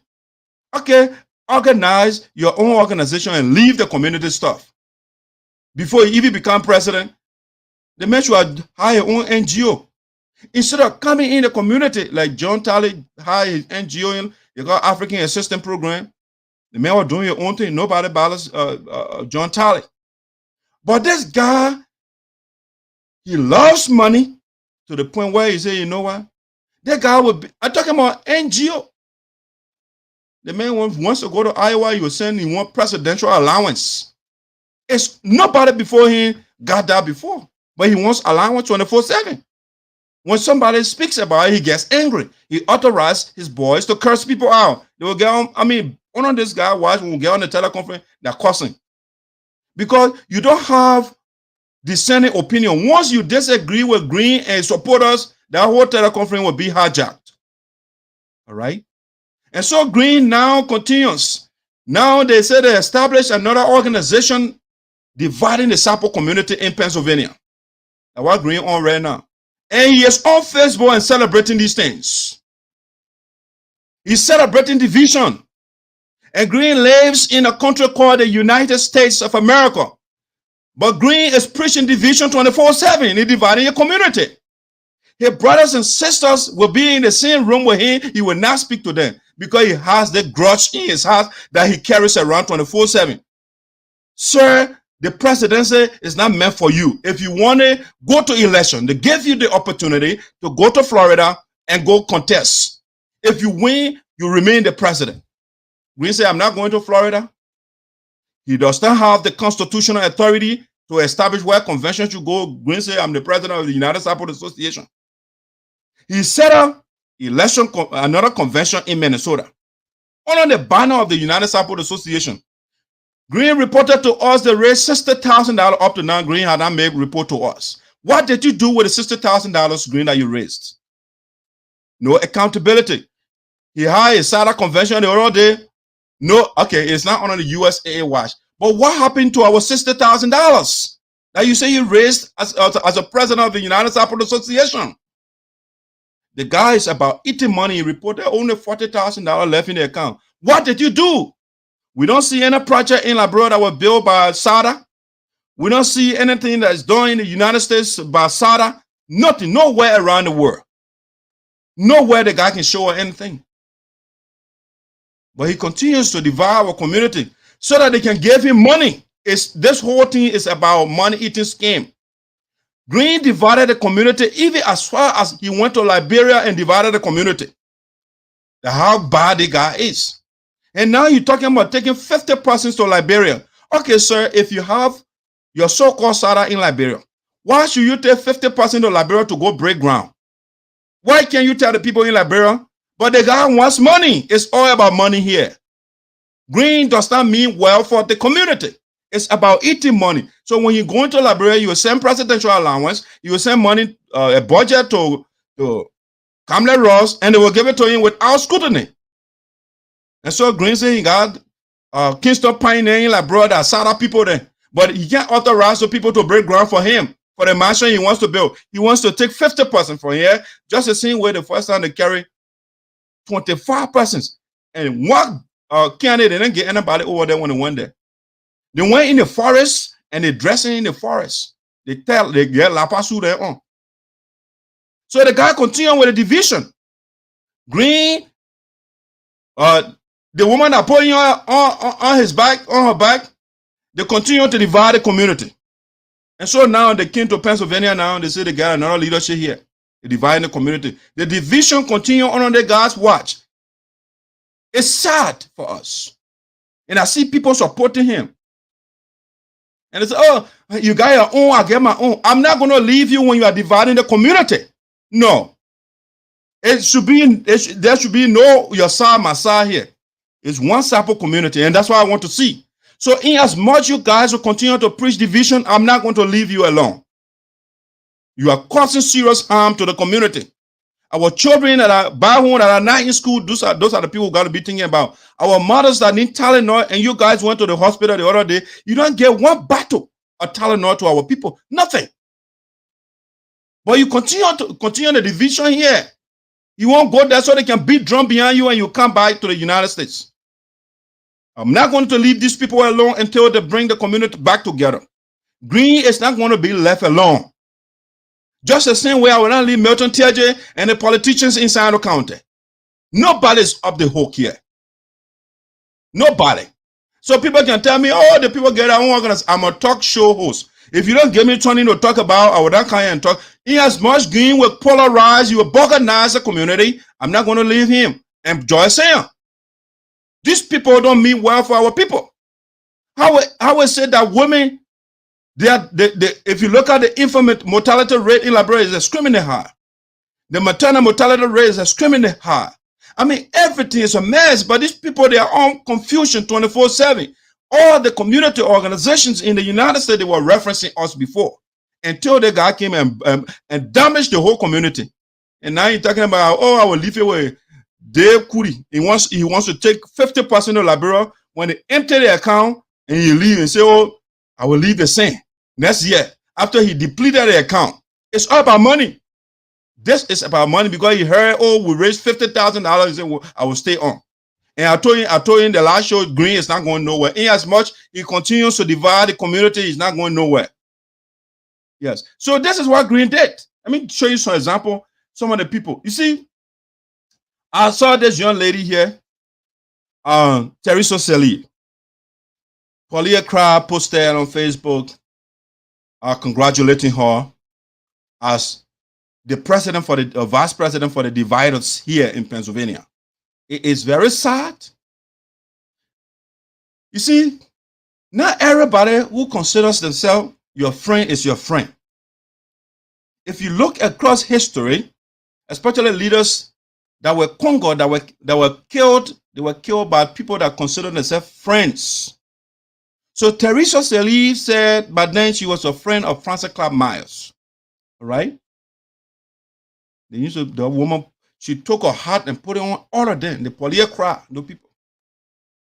Because of division, because of envy, these people, they left Francis Clark Myers and they joined Greene Cole Geleo to divide the community. It is unfortunate, it is regrettable, and it is preposterous for the people to think this way. You left somebody you call your friend. All along, these people were pretending to be Francis' friends. They were not good friends. They were Blaise Compaoré. You know what Blaise Compaoré did in Burkina Faso, right? He took Thomas Sankara to be a body. He killed the man, overthrew the man, just so he can be president. That's what he did. That's what he did. So people that you say you call your friends, be careful. Do and Kiwangba, they said they were body. Do want money and kill Kiwangba. The people that you say you call your friends, be careful. They are snake. They are people that are looking for your downfall. They are scheming. They will come in your face and laugh when they go beyond that. They start doing something different. I can't phantom. I can't wrap my mind around it that Teresa Sali with John Greene Cole Geleo that ate the community money, that divided the community. And because Greene wants to continue to polarize the community and say, okay, Teresa Sali from Putu. And so they want to fracture, they want to divide the Putu community too. So they make Teresa Sali vice president. It is sad. And I will not leave the dividers. These money predators that want to eat money 24/7, they don't want to work, but they want to eat the people money. They want to divide. These people were nowhere around when we were putting the community together. The Paulia cry that, I've been hearing Paulia cry. She was my co-host. She's still my co-host. She just recently, I think maybe she was saying a resignation letter. I don't know. Paulia cry when Francis became charter president here. I engaged her, all of us engaged her. What position want Paulia say? She don't want no position. She just want to come and dance and go home. Paulia cry now. She want position now on Greene Cole Geleo administration in a divisive group. It's sad though. It's very pathetic. Paulia now she says she's a health coordinator, but all along she was a nurse and she know how the book. We gave her position. Paulia said I don't want it, but just for division, just to show that she hates the ground that our friend work on. The first thing she called friend, Francis Clark Myers. The Teresa, the Francis, and the Paulia, they say they are Francis' friends. But under her watch, they don't want position. They just want to dance, they wear the long heels and go home. But now the position holder under Greene Cole Geleo. You see, the people that you call your friends, be very careful with them. They are dangerous people. Somebody who knows about you is the person you should be afraid of. And that's what Polycra then. Polycra is. Polycra wrote and published. If you are my friend on Facebook, when you publish something, it means that you want me to participate. She wrote something, she said, well, I commented on her post. Okay, then you did the right thing to block me. That's the right thing you did. But when you post something, it means if I post something with your friends, it means that I want to share ideas. You want me to participate. That's what it means. That's my assumption. But if you're my friend, when I get my opinion because you don't agree with it, and you say, why are you commenting on my post? Okay, why are you friend with me on Facebook? Or in real life, why are you friend with me? Because when we are friends, we got to share information. We have to share ideas. Some will be on the same path, some will be opposite. So Polycra, she posted that. And this woman is a gigantic flip-flopper. Tomorrow she will say A, the next day she will take B. But you were saying before, we want peace in the community. Only the time she wrote on Facebook and said, you know what? People can change. I want division right now. I said, what? You serious? And they will leave the subject when I demolish them, when I factorize their weak arguments they can be making, then they will leave the subject and start coming personal. Well, I said, let me test the woman intellectual or prowess. And so I deliberately engaged her. She got to a point where she can't make it again. She left the subject. You have comprehension problem, and you are not English grammarian, and I'm an English person.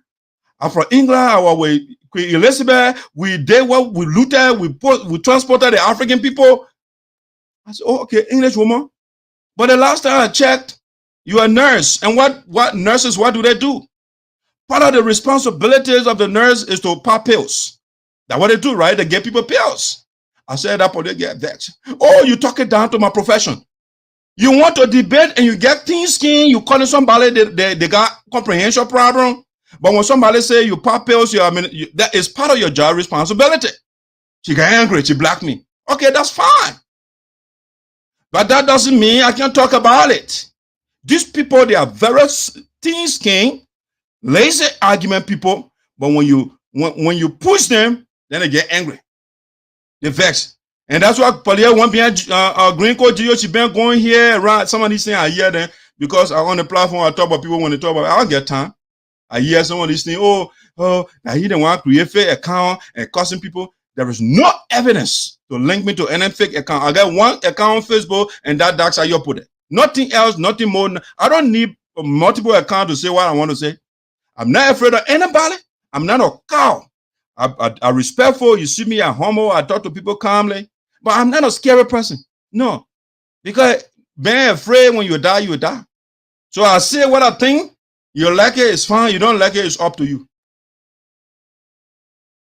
So I don't need multiple. So Paulia going around, I don't want to create a fake account. But I want to tell her she pop pill as a nurse, she's angry. Okay, whatever I was going around and just saw an account on Facebook and said that Paulia doing it. You will not talk to me on planet Earth when I tell you what you can do at work. Your profession is to pop pills. It's part of it. She's angry. She is angry. And I saw a husband. These people, I just don't understand. What you call David Cry? The other time I interviewed him, David Cry said, I'm from peace. I'm a peaceful man. I'm not for anybody. In less than 2 minutes, the man collapsed. He started attacking France. I said, wow. These people, they are lazy. They can't be consistent for a second. I put David Cry. And David Cry is one, a male, then you just take police 24/7. You behind the scene, you're talking. Come on, dude, you're a man. Be the doctor, you put a come. If you want, come on my platform, let's talk the issue. But they will not come. They will go behind the scene and gossip all day when they see you and they laugh. I don't get time for fake people. I say what I feel. If you don't like it, just go. Hey, it is what it is. American people will say. And so Paulia now is a divider. She's the health coordinator for divisive people. She turned her back on her friend, the person she called her friend. The house side is, people. Don't trust the people that call you friend. There's some of them, not all of them. So her husband here, let me talk about David Crow a little bit. He also part of the divisive people. He part of them. The reason I want to talk about David Crow, one of the reasons why Paulia decided to go with Greene Cole Geleo. Paulia is going around and saying when France is giving speech, anywhere she goes, she can recognize her husband, who was the interim president for the Delaware Valley chapter. All right. So every time Frances goes somewhere, she will say, "Oh, my lovely former vice president, David Crow, you did a marvelous job." Meanwhile, he did nothing. Nothing. I say, no, nada, zero. David Crow did not do. When he was the chapter president, you can't even get 5 people in meeting. That's how horrible he was as a leader of the community. When I think Marshall was so rest in peace when she died. That woman, when she was alive, when she calls meeting, the babies in their mom's stomach, they will be coming out. They're going for a meeting. But when David Crow, when the woman died, David Crow came over the community, died. Because the man is not a leader. He's not a leader. And so David Crow will go around, you gossip about Frances Clark Myers, the woman that came on the chapter, one of the best leaders in the history of the United Sarpo Association in the Americas. Like it or not, when it comes to mobilizing people, Frances has that. When it comes to raising money, she has that. When it comes to generosity, she has everything. When you look at the history, nobody has beaten. Greene Cole Geleo had their so-called convention. He said he was the United Sarpo Association president. When they had it in Minnesota, they didn't reach $60,000. They said they had SADA convention in Iowa. They didn't reach $60,000. When Frances hosted the convention here in Delaware Valley Chapter 2018, that's $75,000. She gave that money to Greene Cole Geleo. Greene Ada. The convention that we just had again when we went to Florida, she raised a lot of money. In North Dakota, the going time, almost $70,000. So the woman has the history. She can mobilize. People love her. She presents herself very well. She's very determined. But these people go around and gossip 24/7. David Clark was the president. How much he left in our account in the chapter when you were chapter president? He never had bank account in the first place. The man said here, you couldn't open an account, but you going around gossiping 24/7. Oh, France people, France not do that. She need transfer power. She need this one. Dude, you are not even coming to meeting in the first place. You do not come to meeting. You don't participate in anything, so you don't know what is going on in the community. And you just go and gossip like a girl. So David Clark goes around. But when you look at his legacy, the money that Francis inherited from his watch, it was the money that we paid to register. When we, the Canaanites, when we wanted to take power from him, the guy he been complaining, oh, Francis took his job. I don't know why the people just being lazy. All these men, Sarpo men, and the lazy. They don't ever Francis and they complain. Oh, Francis took a job for me. No. They ask you, you say you don't want a position. And the woman said, okay, the community can be without leader. And that's how they recruited great men. That's how you put it. Yes. Those that were lazy, the other they run away. My own sister, they run away. She said, oh, my job, I do double too much, so I can't be treasurer again. She resigned. They went there and started turning things around. All right? Her communication is still on fire. I the secretary, I got all these documents. But when they go, they will turn everything around. When you give them the job, they can't do it. It's all about gossip. That's why some of these people, and that's why they myself will be honored in the community. In as much you will not do the right thing, you will gossip, and when they give you the job, you don't do nothing, we'll have a problem. So David Clark, he did not establish any account when we came. Francis Clark Meyer got to work with people to open an account. Charles Crogy and those people who work with them, they can't work with anybody. They get this arrogance, they be hard, they feel they know everything, but they don't do anything. Yes. They got, imagine you're a leader, you can't open an account for an organization. The man could not do it. The Francis that the guys are bashing right now when David Clark was the interim president, she was the chair lady. It was through Francis Clark Meyer that the guy even raised some money. Next show will bring when the man turned over, right? He did not give us how much he generated during that convention or the program they had in Pennsylvania here. He didn't report any amount. The only money, the $900 we pay, we the officials that were contesting for office, that the money David Clark gave us back. Okay, what about the program you had when Frances was the chair lady and she turned all that money over? What did you do? You did not want to take any project in Liberia. You did not do nothing in the Delaware Valley chapter, nothing. But they go around and gossip 24/7. That's what they do, just to divide the community. All right? You can disagree with your woman. My woman might say, yeah, when she doing something wrong, I will tell her, baby, you're wrong. I'm not going to support you because you're my wife. But David Clark does not have the testicular fortitude when a woman going wrong to correct the woman. The man tag along. The woman is going the wrong direction. You and your friend can disagree and still be friends. You don't have to leave your friend. Then that person is not your friend. A real friend is the person with whom you can have robust and sometimes uncomfortable argument. You'll still remain cool. All right? See Socrates and Plato, for example. Plato was the student of Socrates. But they don't agree. Socrates says, when you read the Republic, those that should lead should be the elite. They call them the philosopher kings. Plato say, no, I don't agree with that. I don't. Plato is, let's say Aristotle, not Aristotle, but Socrates. He has the idealistic world, everything, the form, and everything that in the world is the form of the ideal world and those things. His student does not agree with him on that.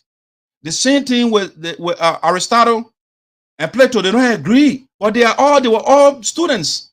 They were serving on people. So the fact that you disagree on somebody you call your friend does not mean you should go and leave that person. Palia is not a friend. So Francis Clark Myers, all along she had been pretending. And David Clark has been beyond that and gossiping. Instead of giving the woman credit for reviving our community. Nobody knew the Delaware Valley chapter when David Clark was the president because he does nothing. When he calls meeting, he does not get 10% to the meeting. He did not make financial report. The fundraiser that France spearheaded and turned the money over to him. No report on that.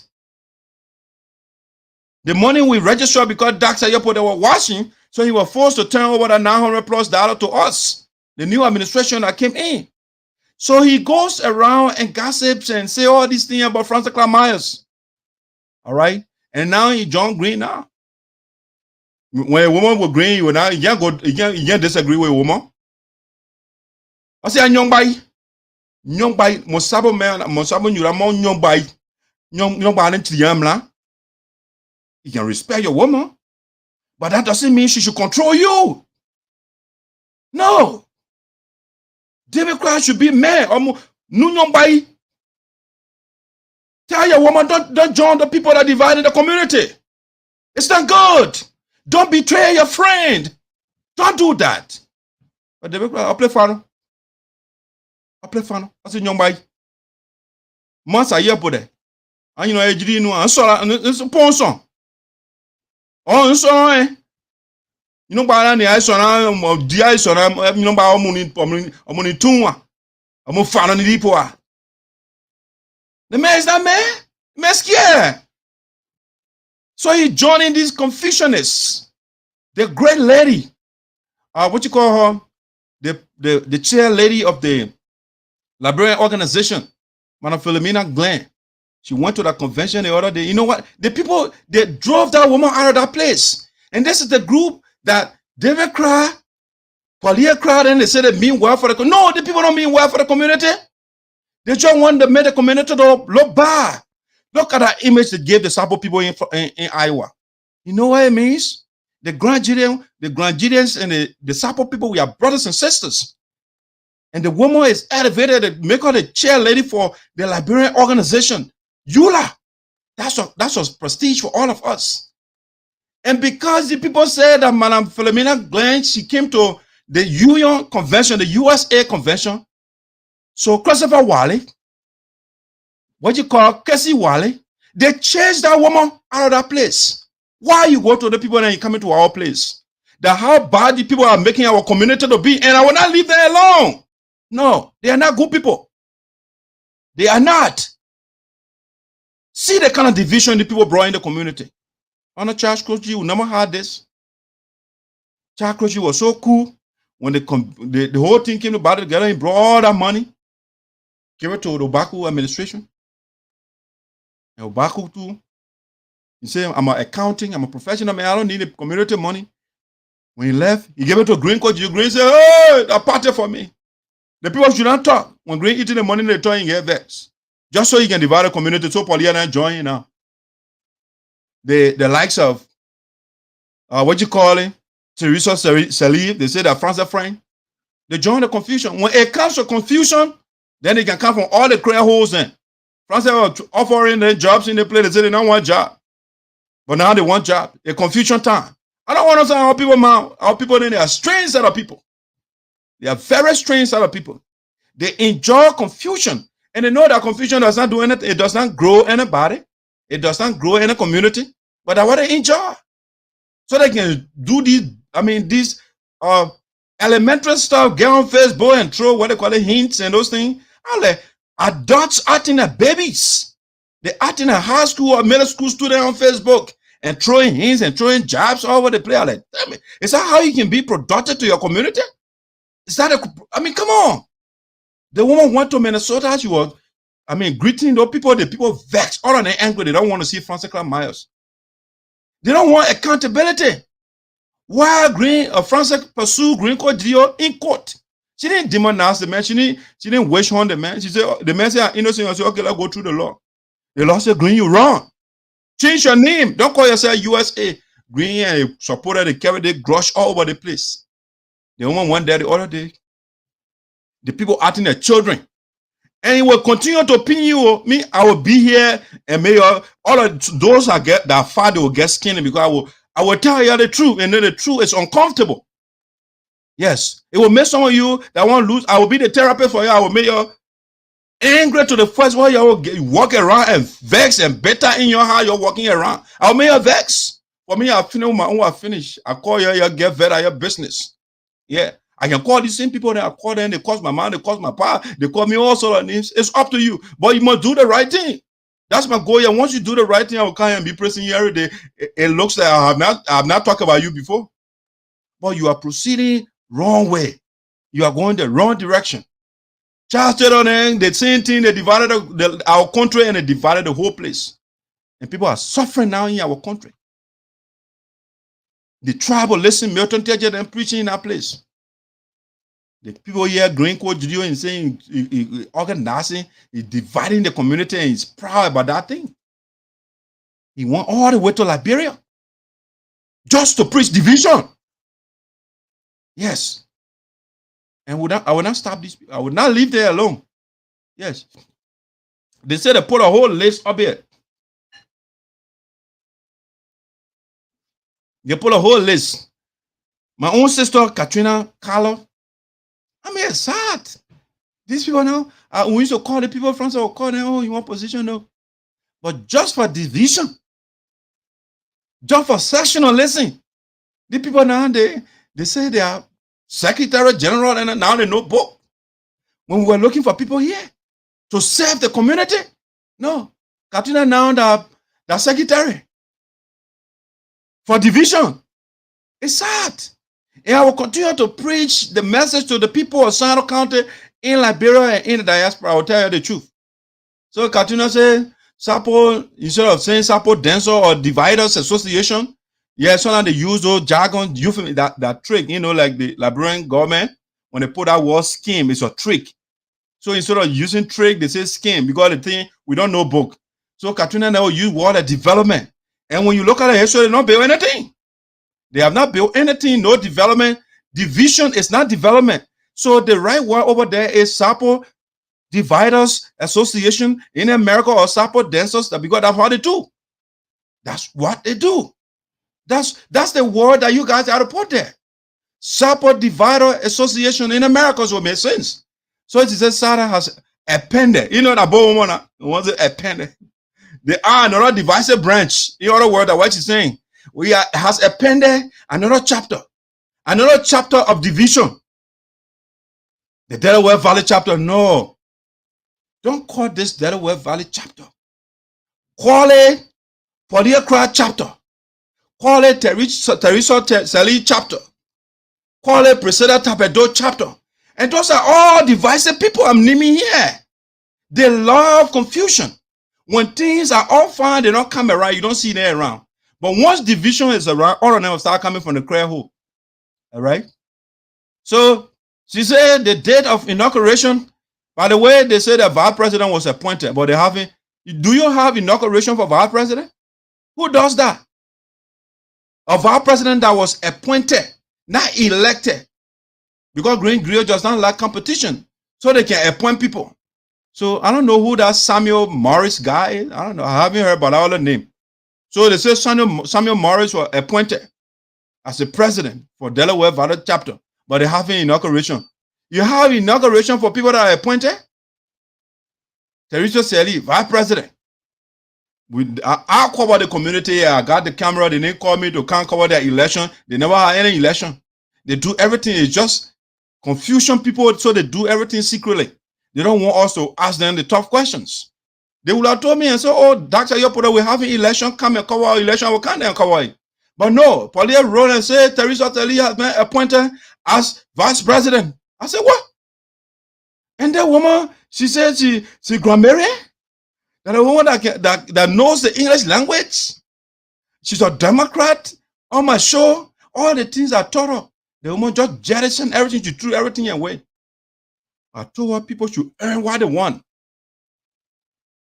And they appointed president and vice president.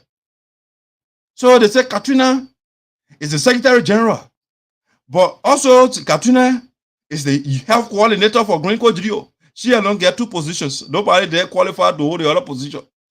Just to see where Dave Cooley is the president, for Iowa is the vice president. So they're just doing everything wrong. Greene Cole Geleo, vice president. The man who took the people for the 5,000, the PPT for the 5,000, put it in our account. When the people discovered it, he got angry and divided. He said, you know what? I'm running away from the USA because the people, they're asking for accountability. I'm going somewhere where I would not be held accountable. So I'm going with Greene. So he went with Greene. He's a vice president. He's still claiming to be the president of the USA Iowa chapter. The man has said, no, so money. They fired the man. The members put together and said, sir, we don't want you anymore. So he said, oh, I'm going to Greene. You are a Greene man. No, we don't ask for accountability. They don't audit anybody. Anything we say that, hey, that play will go in police. They don't want anybody to ask them questions. So they go with Greene. Because when they don't want to be, come on, people. You are in a modern world. You are in America where you see the Democrats and the Republicans, they can debate the issue and they keep their country together. But the people, then you ask any hard question, they say, you know what? I'm listening to you. You're my enemy. Yeah, so they say Katrina, that the general secretary, and she's the health coordinator for Greene Cole Geleo, same organization at the same time. Larry Wisse, financial secretary, having her other name. Now confusion people, then they coming from the whole now. I never heard that other name is alien. Yomo Pine. Yomo Pine, the only time I can see her on Facebook when she singing her traditional music. Now what I know what to be, but now, unfortunately, you know, the Pine Tantina, their friend, their board member, Lisa Fowler will say, my Kabade president. You know, so Greene from Kabade. So Yomo Pine now, they're coming from the whole now. It's sad. They don't hold, she doesn't come to meeting. She don't come to anything. But now, division time, all of them coming, that divisive people will expose all of them. You will know them. Because the record got to be built so that in the future, you come to these videos and say, let's know the history of what kind of thing Poliakra did before. She betrayed her friend. There's somebody she called her friend. Teresa, Francis, her friend, she betrayed her friend. So when the person can betray her friend, why should you trust the person? Greene Cole Geleo divided the community, and Yobo Pine say, oh, that the man are for the man that ate the money. But we're speaking against corruption in Liberia, but the man eating money in America is okay. Priscilla Tarpeh, that one that the godmother of confusion. When you talk about confusion, my own business, I see how she cool though. Anytime we meet, she can't get angry like Polyana, they front their face, they vest, you know, then they pretend that they have vest. The sense of my second, but I agree with her. The previous conflict, the 7 year, Miss Tarpeh, Sister Tarpeh, she participated. She was not in anything in the community here. When Greene divided the community now, she election commission. She now, what they call a position, they give her advisor. So these people, they are all confusionists. Poliakra, health coordinator. Her friend was the president. She had no reason to hold position. But at division time, so she will tell Francis Clark Myers, when they think when president coming to be a president of a country, the people don't finish assassinating that one long time. They've been planning. They've been planning on a cover. They finish assassinating the woman long time, they would have done it. Mercy, I know Mercy Morris, a strange name over there. I haven't seen the other one. What Sabo, Nani, Chaplain, I don't know who that person is. Ophelia Wah, I haven't heard that. So these are the people that are being in the corner, they're looking for confusion. One confusion can, oh, the other can also. I was the secretary for the chapter, I'm the secretary for the union. None of these people names on the roster. Ophelia Wah, I've never seen another person before. Sabo, Nani, I don't know who that. I know Christopher Nani for sure, but I don't know who Sabo Nani is. Who now praying to God for them? How can God will listen to you? You dividing your community and God, and God that listen to you, the God too is a divider. That God anyway, not a Christian God, they can be praying to God, the man just demolish everything. I mean, you literally see a man, you just go to the other town, you march around the city and they kill the babies and birds and everything, they just kill people. So that the God and the praying to that divisive God, you know. I don't know why you miss secular activity with religion anyway. A secular organization where you need chaplain, where you need, when you want to pray, go to your church and go pray. Yeah, then again, no, they get two advisors, Slebby, Sinoe. This guy is very disappointing. Slebby, Sinoe. I have respect for this guy. But the guy demolished himself. Just for division. The man will write on Facebook and say, my family comes first. So Greene has a family, so a family takes precedent. He wrote your own document, he can't obey your own document. How can anybody in the future You're coming for reference. Anybody from the Sarpo community, when the person applies for job, anywhere you're coming, I will give the people their history. I'm not doing it with malice. What you do, your report that I put on file, all this thing, I will just give it to the people. That man wrote a constitution and time to obey the constitution and say he doesn't have time for it. He wants to support a family member. Your family comes first. All right? So let me see now the advisor. The advisor. All right? You were part of the Delaware Valley chapter on Francis. He was part of the board. Yeah, he wanted some position. The man said no. So he said, you know what? I'll go with my brother. I'll go with my Akabade man. I'm from Akabade. I'm the great Greene Cole Geleo. The great, when you use that word, great is for corruption. Those people are corrupt. Sleepy snakes, huge disappointment to our community. The man will come tell me, say, I'm the framework of the Constitution. But then you put in the Constitution, nobody should take money. The board should approve money. But then you participated, you voted on teleconference to give money to Greene. What sort of corruption is that? So Sleepy Snake advisor, they get two advisors to get the wrong information. When push comes to show, right now they don't have document, they don't have constitution. So they're doing everything arbitrarily right now. But you tell Sleepy Snake to write another constitution, they will violate it once. I mean, there will be no violation anyway because the people, anything Greene says that, hey, they go by the flow. They don't have opposing view. When you get opposing view, they say you are sad. They will marginalize you. So that's what it's all about. So they are not Democrats. They are running a modern day dictatorship and division, What kind of people you say don't disagree with me? When you disagree with me, then you are enemy. What kind of people are there? Lesser people. Let me see them on the national. They will only remain in that dancing club they got. They can go beyond that. Because they will hear different people saying different things. And that will make them uncomfortable. Right now, I just push them small. All of them to go in one direction. They vex. Oh, that's how you put a man in. You tell us too much. The man is stubborn with the truth. Yes, I will be. As much as you stubborn with division, I will be stubborn with the truth. Yeah, so that Katrina Kalon and the writing thing, you're strong. The man strong with corruption. You pressing the man, Katrina? I'm disappointed. My own daughter there. Katrina is my daughter. See, when you are book smart, it doesn't mean you are smart. Our community, they have the tendency or librarian stuff as a whole. Once you know how to do the collocation of the English language, you can concatenate the 26 alphabet. Oh, you smart. No, this is not smartness. When you divide your community, you are not smart. No, you are not. This is not what calls smartness. When you are smart, when there is an issue in your community, you find solution to it. That's why they call smart person. You don't run away and form fractional groups. And then you point finger at Charles Taylor and Emperor Johnson there, and you are doing the same thing here. Come on, people. Come on. I will respect you when you disagree with me and you make your case. When I agree with you, make the argument and still let us remain together. We can be on different, philosophically, we can be on different islands and still be in the same country, the same organization, and the same church, whatever that is. But the notion of running away and dividing your community because you and somebody have disagreement is lazy on your part. It does not make you strong. And I'm building you guys to be strong. Nobody in the future, the next other country are building, when you come from there, you'll be strong. You will not run away easily. So guys, let me go to the last thing before I call it your day. It's 2:15. By 2:30, I'll be out. All right, let me look at it. So that's the dividers in our community. They are over the place. They are lazy people. They can't stand our tension. They can't stand disagreement. You disagree, they'll preach division. Yes, that's why they are. Lazy set of people. Yes. And I will be the pests, the moral pests. Yeah, I'm here. I'm not going nowhere. So let's look at some of the comments and we'll go to the last one. That we will remain focused on the task ahead. Thank you, sir. I got my respect for Milton Teahjay.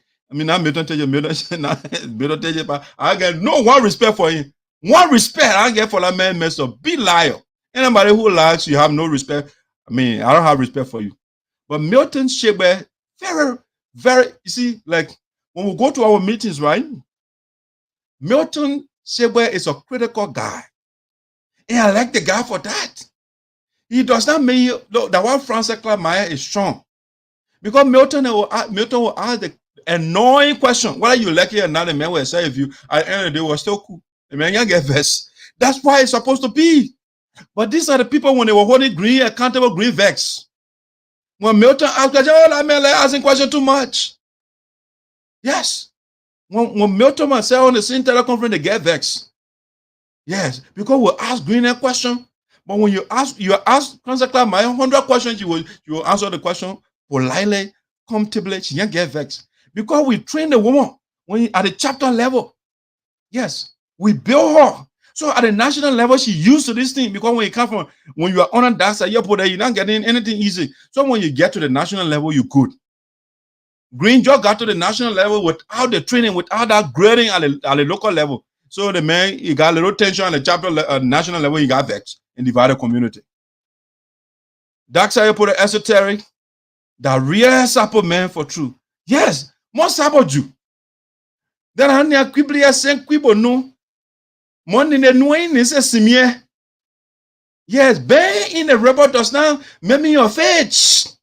I'm a born Sarpo man. And the Sarpo people raise me, they nurture me. All the values I have. And my mom people, and I'm making sure to free Sinoe County before I go to Grand Jide. More oblige you.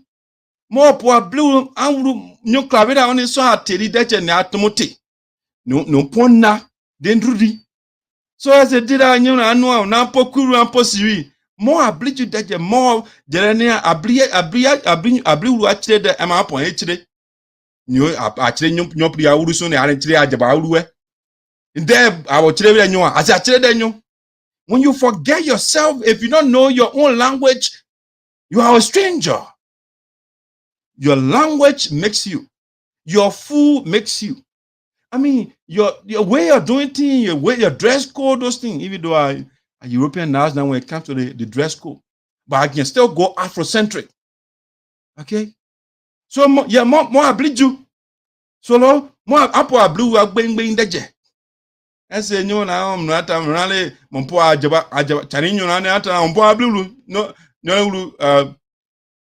what you call it? Message you on Poa blue. No, Grandpa blue, but I bleed Sabo, more plating, Mompoa blue. Ah, why are you speaking that thing for? I get time for you. That's my language. That one makes me. They call their own language dialect. Don't call your language dialect, it's your language. The English is the people's language. So your language is your language. Don't call it, don't subordinate it. Because that's imperialism. The people trying to relegate everything African, so they call it dialect. They call your language dialect. No, your language is not dialect. When you call dialect, right, it's the corruption of a language.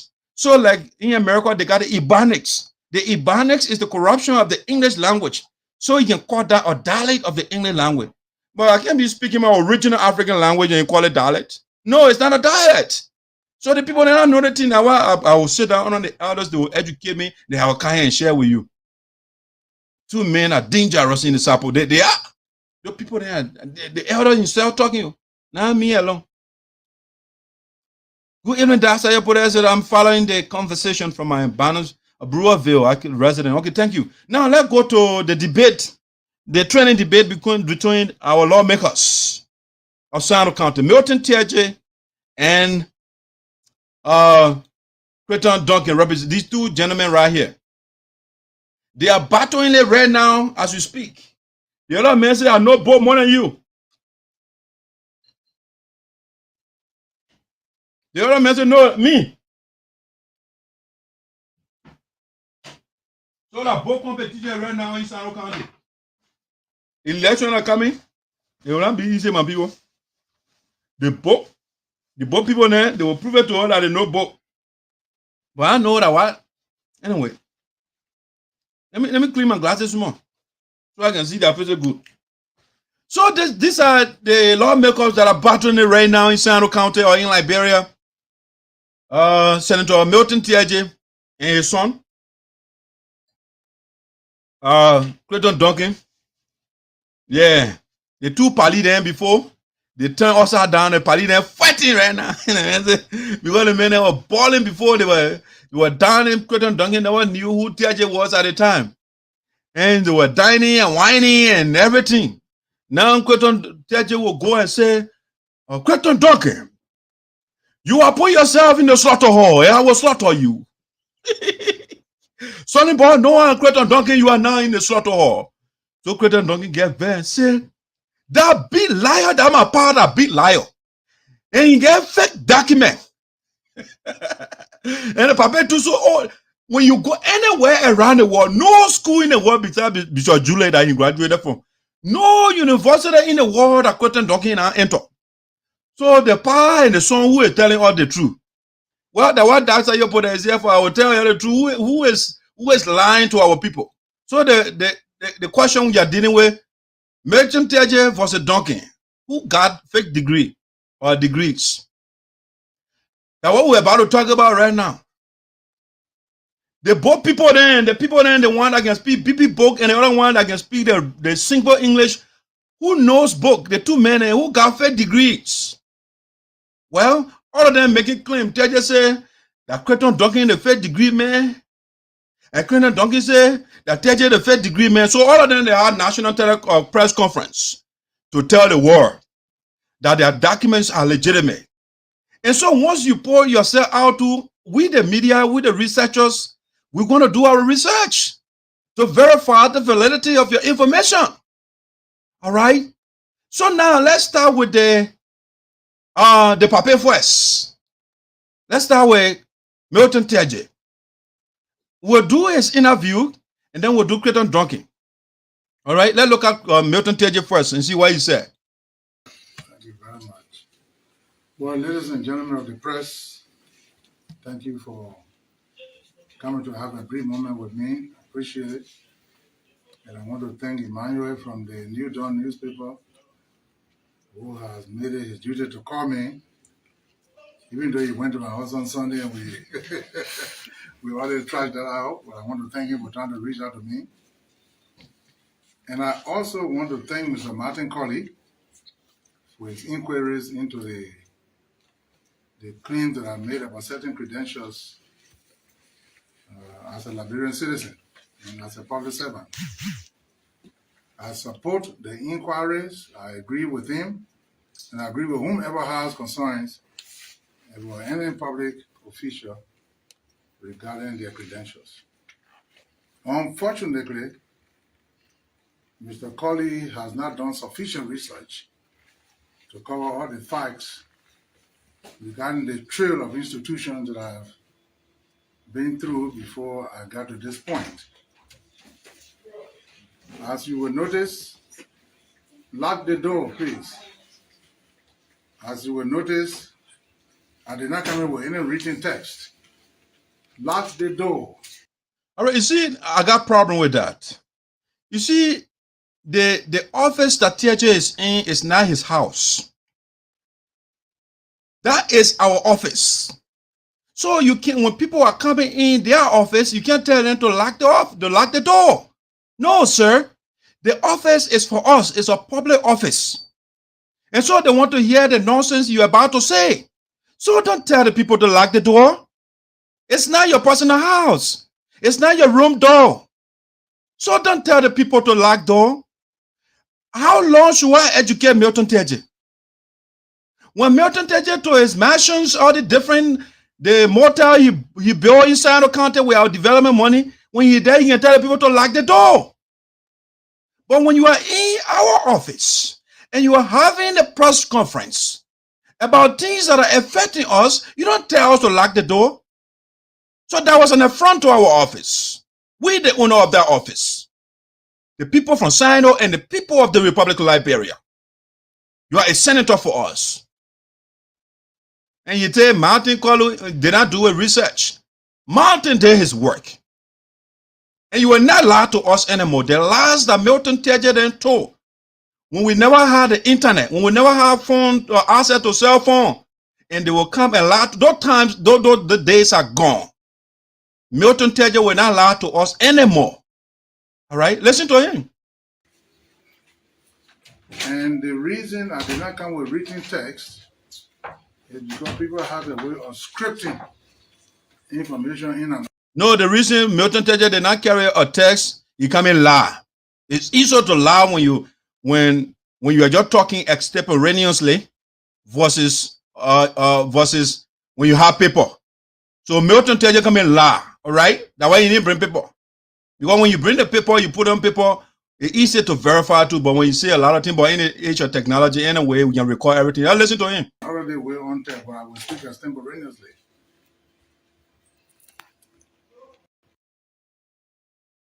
Where I graduated from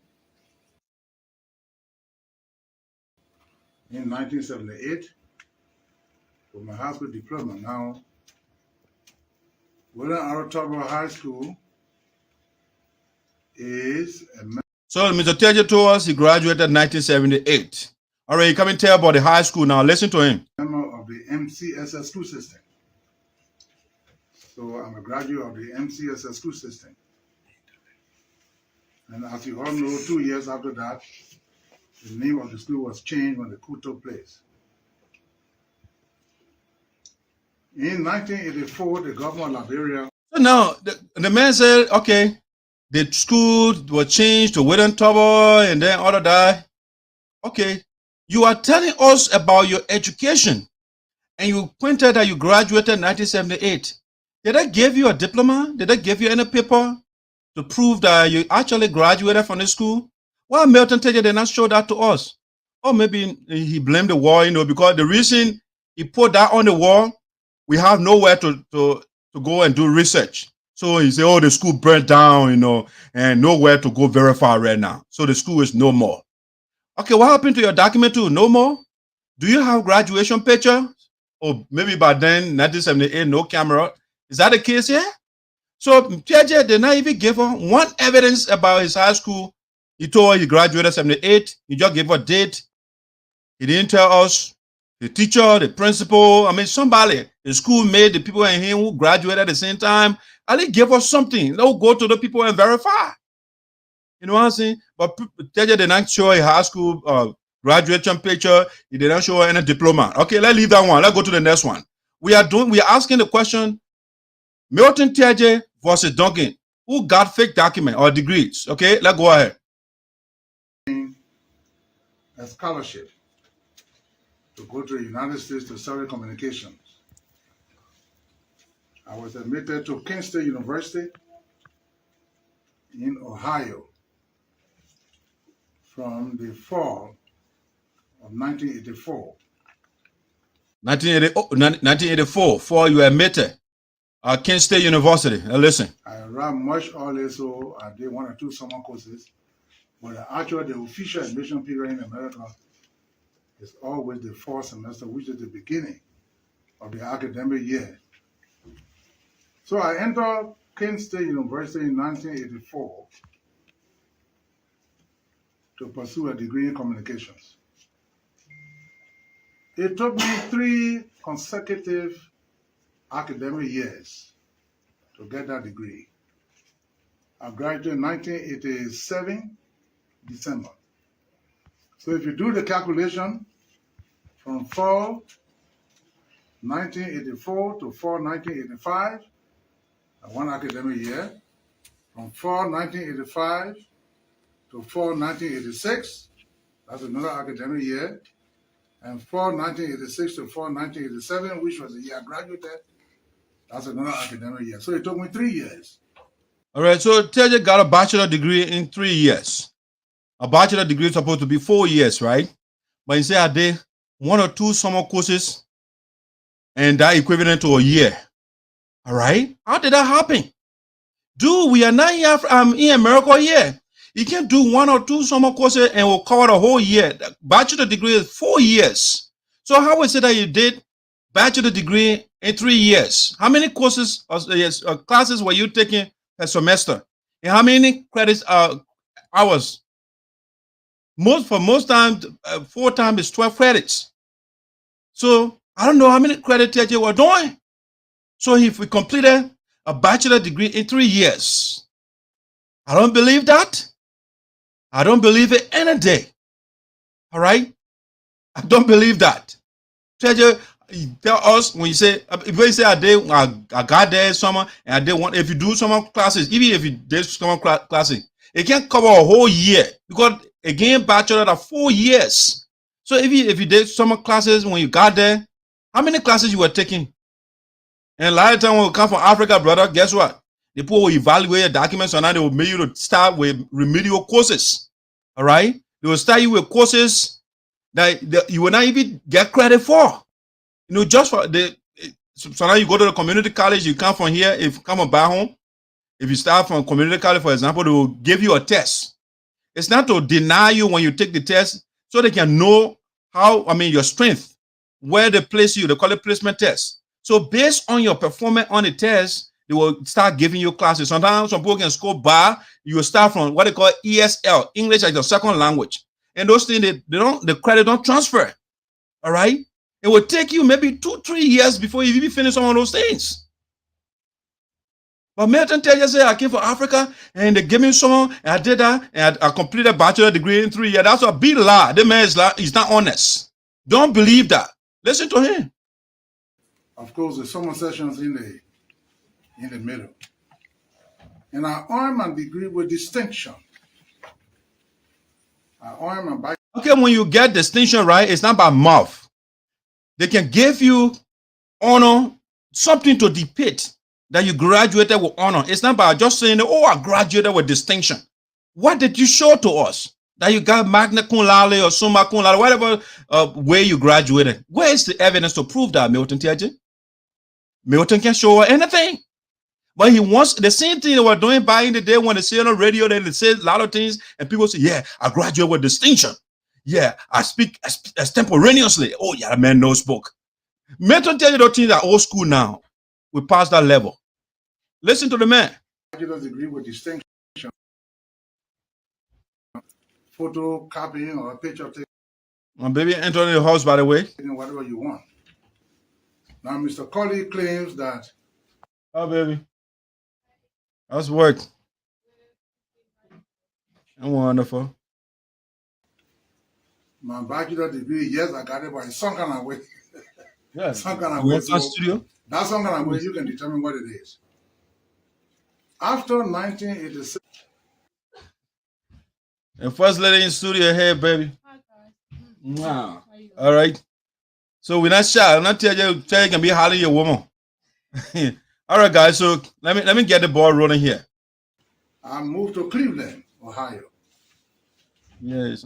And in Cleveland, because the spring semester was in the middle. They didn't be shaking everything. And I did not want to sit down a whole year without going to school, waiting for fall graduation, because during the year of my graduation, I applied to many universities in Washington, D.C.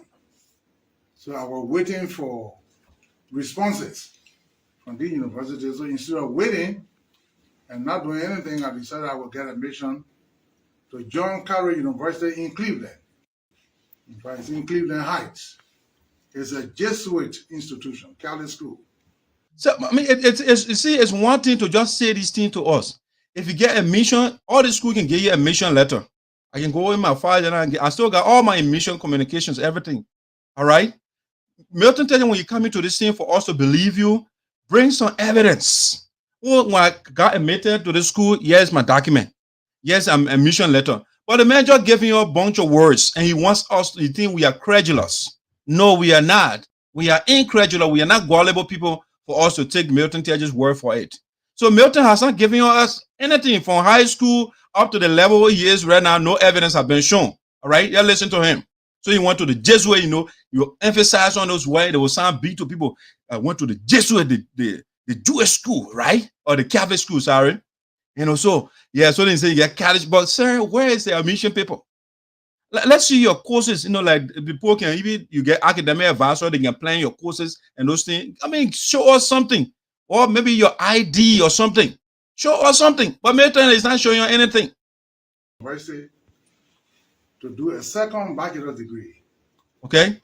In congressional. So after he got a first degree in 3 years from Kent State, he went for second bachelor.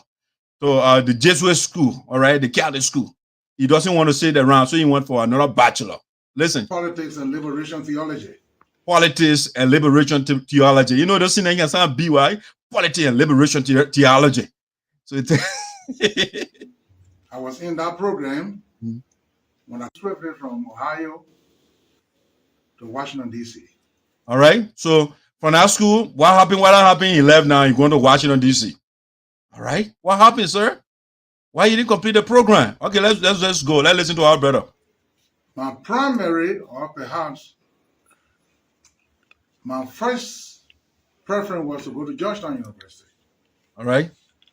When I got to Georgetown University, Dr. Swartz, who was the dean of the college I was going to, I approached. I mean, you go to the school, you got to go through a dean. All you got to do is apply to the school. When they accept you, you go. Why you got to go through the dean? So Teahjay just say all these weird things. Why you got to go through when you want to, all you have to do in America, people, everything online. You go there, you want to go to a school, you go online, you fill out an application. When the school wants you, they will take you, they will send you a communication, they accept you. You don't have to go through a dean. This thing that Teahjay talking, they are not convincing to me. Why you got to go through a dean? To go to Georgetown University? Why? What can you try to cut corners or something? To try to get what you call a fellowship or an assistantship. And Dr. Swartz told me, I don't get fellowship with bachelor degree. Okay, let's go.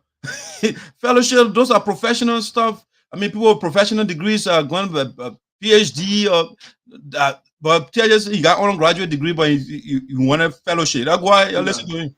To give money to foreign students, to get them scholarships, is more expensive than to do it with people who are residents. So if I could pay the first semester tuition, then perhaps the following semester, they could see how they could get me into. Yes. So they had to ask him to pay, even though he said he want government scholarship. All right, you're listening to the story. It's not connecting to me. You're listening to Teahjay. Assistantship at the school, at the university. I didn't have that kind of money to pay, so I went to Howard. Howard also gave me. So when you say, I don't have that kind of money, how much was the amount? Tell us. How much did they charge you per semester? At least give us a little idea, but you say, I don't have that kind of money. Okay, how much was the amount, sir? Okay, now you went to Howard University. Not Harvard, but Howard in Washington, D.C. An admission letter. So I got to Howard. Okay, you got an admission letter. Do you have the evidence to show us? Or maybe, you know, doing the war, Teahjay, maybe Chatiro took it from him and ripped it apart. I don't know, maybe. I don't know. Yeah, let's listen. And I'm very grateful to the authorities at Howard at the time, Dr. Nicholas Stavo, who was. The man is a con artist. He will call different names. Dr. Nicholas Stavo. You go do the research, you will not find that same thing you will do. Go to the Ministry of Education. Ben Kesali, he will be calling different names. It's a con man. He's not telling you any truth. Was the chairman of the graduate school. And what I mean, a teaching fellowship or assistantship. All right, they gave teaching fellowship now. Yeah, somebody with bachelor degree, they gave teaching fellowship. Bachelor degree go teach what? In America here? So even my children right here that in kindergarten. Now my daughter is in kindergarten and the other one in 4th grade. The people that from master's degree up. All right. But Teahjay saying you get bachelor degree here, you want to be teaching another bachelor degree people than in America. That's a big lie. The minimum before you teach bachelor, at least masters. That's the minimum. But you can't be bachelor and be teaching bachelor. It's not happening in America. Teahjay is lying to our people. You'll be teacher assisting at bachelor degree level and teach you all the bachelor. That's not true. At Howard. And I was assigned with Dr. Babalola Cole. And Dr. Cole. I mean, these things, they are all online, right?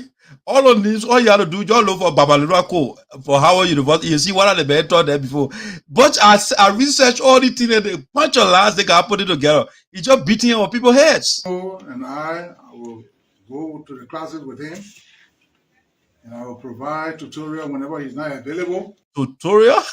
They want to provide tutorial and maybe the library, right? You can help your fellow students somewhere, you know, when you kind of good at a certain subject. But the teacher will not tell you to come go teach in the classroom. No. I must say, I served in the library before my English teacher and say, oh, I mean, what you call it? Your writing is not bad. You can help your friend in the library, and I should recommend me there. Yeah, but teacher, not in the classroom. I was not helping people in the classroom. But teacher saying he was a teacher assistant. You're not working in the library to help a fellow student to format their papers and those things. The other subject that you're good at, you can help. But teacher was teaching in the classroom. When the teacher not there, he the one teaching. They got him in the village. Teacher didn't see that can't pass. That's why Voice of Sunday is here. You can't lie to our people. You been lying too much. I was not a professor. Let me make that clear. A teacher assistant. But man, you can't be teacher assistant with a bachelor degree. No. The people, my man, I said my theory ABC, the teacher and a PhD, the masters. You don't get no part of a bachelor degree. No. They say Howard, one of the prestigious black universities in America, and say you get a bachelor degree and teaching the people that Allah. I was not an instructor either. I was a teaching assistant. So whenever you didn't have the time to go to class and do some undergraduate courses, the man can teach undergraduate courses. Imagine that. That's a big fat mendacious lie. Damn it. Teach undergraduate courses when the teacher, the professor is not there. Just start lying to our people. Asked me to assist with that. At Howard, and just to be clear, I got admitted at Howard the fall of 1988. Okay, you got admitted at Howard 1988. Okay, let's see. What next? And then at Howard University, I pursued a degree in public administration and public policy. Okay. Public administration and public policy, that a degree the man pursue. And in 1990, I graduated with a Master of Arts degree from Howard University, MA. Master of Arts, okay? Well, Howard, I will tell you to us. In public administration.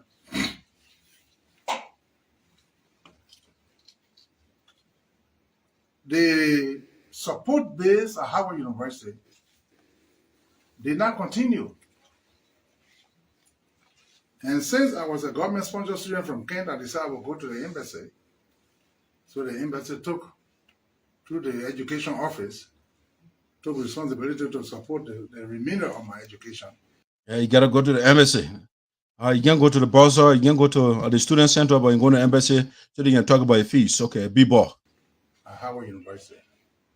So I was there at Howard on account of the government of Liberia. And let me admit, I want to thank the government of Liberia for supporting me from my bachelor's degree up to the master's level specifically. I want to thank Dr. George Boley, who was the Minister of Education. At the time, I was awarded that scholarship. Okay, so the question is, the government of Liberia, they gave bachelor and master's degree level scholarship at the same time? Now, what they're saying for, or they just saying for the bachelor, or after the bachelor? So how did that happen? So we had to reach the office of Dr. Boley. Did they give Teahjay scholarship for undergrad or graduate degree? All right, so we're going to reach the office of the lawmaker pretty soon. And then later on, he went to the Marshal as Minister of State, and Dr. Otello Ganga took over from him. They too supported that program for me to graduate. And then when the war struck, there was no government in Liberia. Okay, when you said, okay, I hear a body title now, the man you will be minister for later, okay? No government in Liberia. Who was leading the war? A man Taylor. When the graduation time came at Howard in 1990, you have to clear all your financial obligations before you be given letter to go through the graduation process. I agree with that part. You have to be clear before they give your document to you. I agree with that. The government, there was no government. So nobody Clear, you mean financially and your course requirement. You got to be clear with all those things. could pay the fee to which the government library was obligated. So I went to the embassy. Ambassador Eugene Stevenson. I went to her to see if the embassy could clear that government obligation for me to be able to clear my obligation to the school. So the embassy is that Liberian embassy you went to? Where? I mean, so one of all right. I'll leave to So you. Milton, you know, we all hear the war is raging back home. Hardly do we get paid. So the only help I can give you is I will go to the university president to appeal so that they can allow you to graduate. But the government of Liberia, I will guarantee that with But how can the government of Liberia guarantee you again when you say there's no government in Liberia? I mean, how is that? How is that jump? You said no government in Liberia. When in 1990 there was no government in Liberia, so the ambassador said, "Oh, the government of Liberia got a guarantee." I mean, I don't understand the connection. Okay, yeah, pay let's, the money afterwards. At the meeting between Ambassador Stevenson and Dr. Jennifer, they accepted the request of the Liberian ambassador in Washington at the time okay. with a proviso that yes, ambassador will allow him to graduate, Uh-huh. but we will withhold his diploma until our fees are paid. Okay. The school said you will allow my man to graduate, but you know I would not give a diploma to you. All right. Let's see that what happens. So many times we allow students to graduate, we give them the diploma to go, they don't ever come back. So we run the huge backlog of money that we owe people. So out of respect for the Liberian embassy, we will go ahead and let him graduate, but we will not give him his diploma until he clears the fee, or until the government of Liberia clears the fee. That was the So there are two persons when say until he clears the fees or the government of Liberia, even though he said there was no government in Liberia at the time. All right, let's go ahead. situation under which I was allowed to graduate. Now let me say this. I have absolute confidence in the quality of my credentials. Now, there was no question asked whether you have confidence in the quality of your education. No. The question is, do we, the Liberian people, we the listeners, do we have confidence in the quality of the education? That's the question. About you want to doubt yourself? No. But we, the people that are listening to you, we have huge, gigantic, humongous doubts as to the quality of the education. I mean, speaking big book does not make you educated. It's how you use education to improve the condition of the people. We can say that the kingdom, they were educated because the guy used the education to free his people from slavery or to give them the right to vote. That's the proper application of education. All right? Nkrumah, those guys, they were educated. They used their education to free their people. All right? So what, when you say the quality of the education, you have no doubt, okay, fine. But do we trust you? Hell no. If you ask me, I don't trust the quality of the education. Given your trial record. My degrees are among few of the most celebrated credentials in Liberia. I mean, is it Fanti Mel, is it my bony rotting? Give us space, baby. And I said that because when I was graduating from King State, while some of my classmates were towards the end of the line, I was number 3 among thousands of American students. One thing Teahjay doesn't understand, oftentimes the A student ends up working for the C students, you know. So go read about 4, for example. Was he an A student? No, but a bright student, the people that were working for him. So coming at the top of the line does not make you necessarily smart, okay? And besides that, Teahjay did not give her any evidence that he was at the top of the class. No evidence so far. He didn't give her any presentation like he made Duncan gave her a medal that, you know, he will honor. But for Teahjay, he didn't show anything. Show us your document. They will show, I mean, they will write those things. The professor of the school will write something on the paper and say, oh yeah, so my cum laude, whatever cum laude you graduated with. But it's not about mouth, just saying, oh, my friend, I was touching the tail of the line and how at the top. Okay, give us something. Give us some evidence. Nothing. Other foreign students. So Mr. Colley should go in greater details to investigate his claim that I am not a college graduate. I am indeed a college graduate. Secondly, there's no secret all over the world, including even Liberia. I'm not going to call names, but right now, as we speak, the man come and give a pretext of why he didn't get a degree. All right, you all don't understand. Times are different. The situation of Ellen Johnson Sirleaf government is different from the situation of George Weah government. The situation of Doe government was different from that of Tarpeh, and you can go back and so on and so forth, right? So he come and give us this weak excuse. Oh, right now in Liberia, they are struggling. There are some students right now, they can't defray the bills, their fees, and therefore that what happened to you, in other words. That's the big lie. You say government gave you the scholarship already. All right. So when they give it to you, the assumption is they pay for you already. You will be going to school on credit, where in the United States?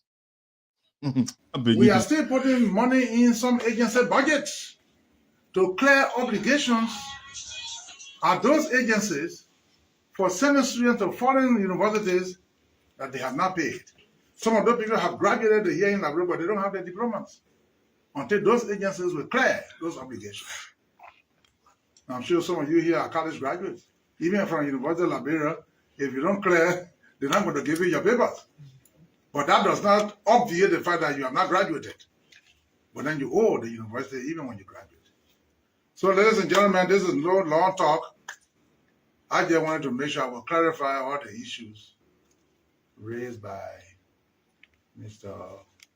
Colley. And like I said, I'm not upset with Mr. Colley. So Teahjay open up Pandora box, right? A lot of things you said they are questionable. Just listen, there's a reason why I'm playing the video up to this level. I think this is an opportunity for some of you who may have doubts to review the credentials that will be given to you. So here, you have my degree.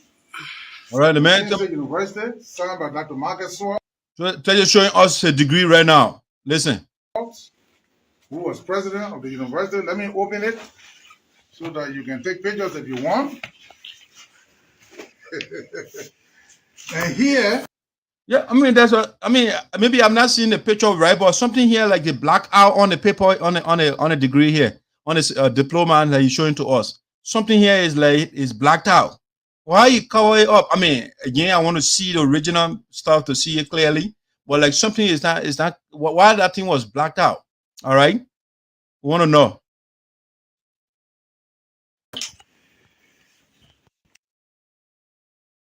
Howard, when we all graduate. So the man just showed the diploma from the undergraduate school, right? Education. You can show Howard now. Jesse Johnson, Reverend Jesse Johnson was our guest speaker. All right, just poke your finger on that one. He said Jesse Johnson was a guest speaker for him, the convocation speaker, right? Howard Milton Teahjay is telling us, just the Reverend Jesse Johnson, the civil rights advocate, was the guest speaker when you were graduating. Now, what Milton Teahjay told us. Well, let's see. Let's listen. So, Mr. Colley could go ahead to check further, because maybe, who knows, I may be misrepresenting anything. Yeah, it's you are not maybe, you are lying. And it's not misrepresenting. You are actually just lying to us. So can't give that room, because you will come in the future and say, oh, you know what? And I said maybe somewhere. I would not miss so that crook. Now what he does. Or something. So let him go ahead and check further. This is it. This is the young Teahjay. Smiling. Let me take that talking point down. Here. This is George Milton Teahjay, public administration. This is the Teahjay ministry here. That I'm more humble. I'm more younger, not the way I'm older now. So, gentlemen,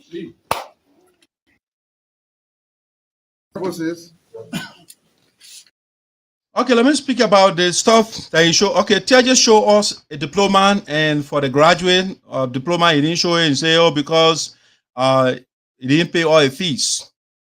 And then he's showing us a document, right? When you graduate, Teahjay, what he's showing you over there is called the yearbook. When you go to a school, I mean, even the first semester, they can make that paper.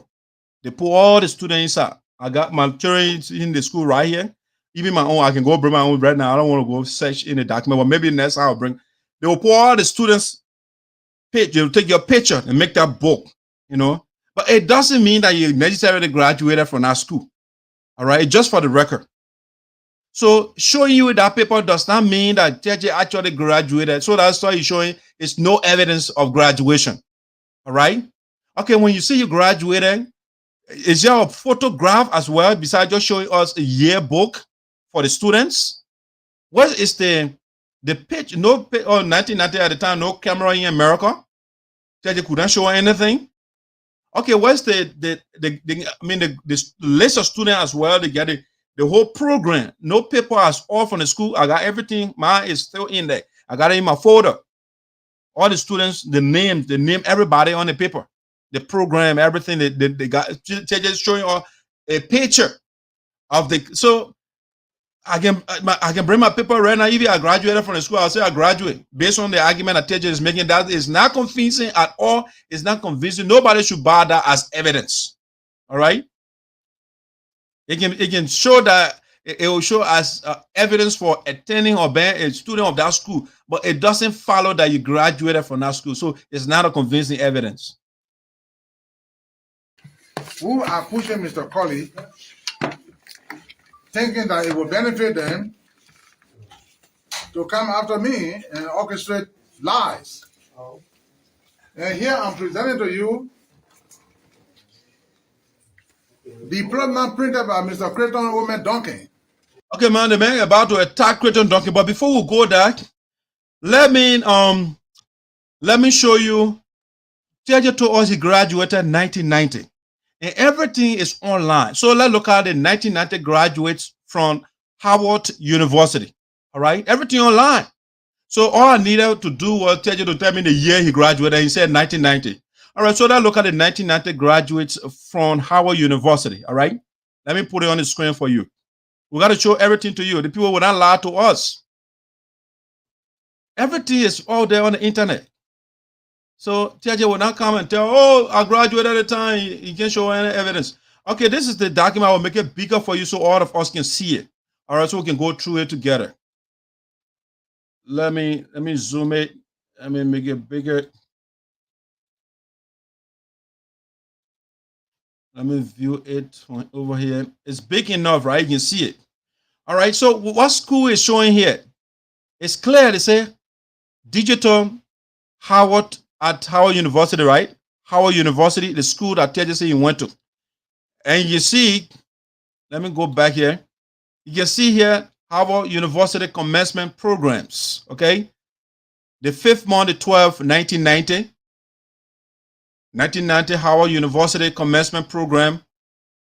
Howard University. They show you everything here. I'm not making anything else up here. Let's go through it together and see what Teahjay was part of the team that graduated this year. All right, let me get it. All right, let's go back. So you can see everything here. Recommended citation and all those things. Let's go back. Teahjay told us the guest speaker at the time when he went to this school was Jesse Jackson, right? Okay, let's look at the program and see what Jesse Jackson name. Who was the guest speaker? The convocation speaker at the time, or who gave the oration for the students. Okay, let's look at it. Let's look at the name. Who was here at the time? So let's go through it. All right, it's still saying, this is it. 1990 commencement events. Presents recession, graduating classes, and their families. You see, Thursday, May the 10th, 5 p.m. to 7 p.m. They got all the detail here, prayer, breakfast, everything showing here. May, okay, they got another one here. All right, let's go on. Main campus to show you everything. 1990, right? The year, everything showing there for you. Let's go through it. Our man saying graduated in 1990 from Howard University. All right. Let me minimize this one so you can see this. All right, you see it? The 122nd convocation, right? That's 1990, and they have only one convocation for this year. So they say for the conferring of degrees, right? It's the same school, Howard University. You can see everything in Washington D.C. They just say that. All right, now go on. You keep going. So you see the board of trustees for the university. Everybody listed here. You can see all of them. The board of trustees. That go on. They got the officers of the university. They list everybody here. The officer tell you what naming all the weird people. You will not see the name here, Okono and Mr. Cole and all those things. You will not see one of the names on this thing here. Nothing. I'm not going to read everything about here. Nobody with Cole last name here. Tell you doesn't. He just goes around a lot to our people. Okay, let's look at order of exercises, right? You can see all here. The conferring of degrees, 10 o'clock in the morning. So you got the Franklin, Jefferson, and all of that. I'm not going to read all that different thing in the prologue. Let's see. There's something I want to show you here. The invocation. You see who did the invocation and everything here. The Reverend Perry A. Smith. He did the prayer, all right? Everything on this thing.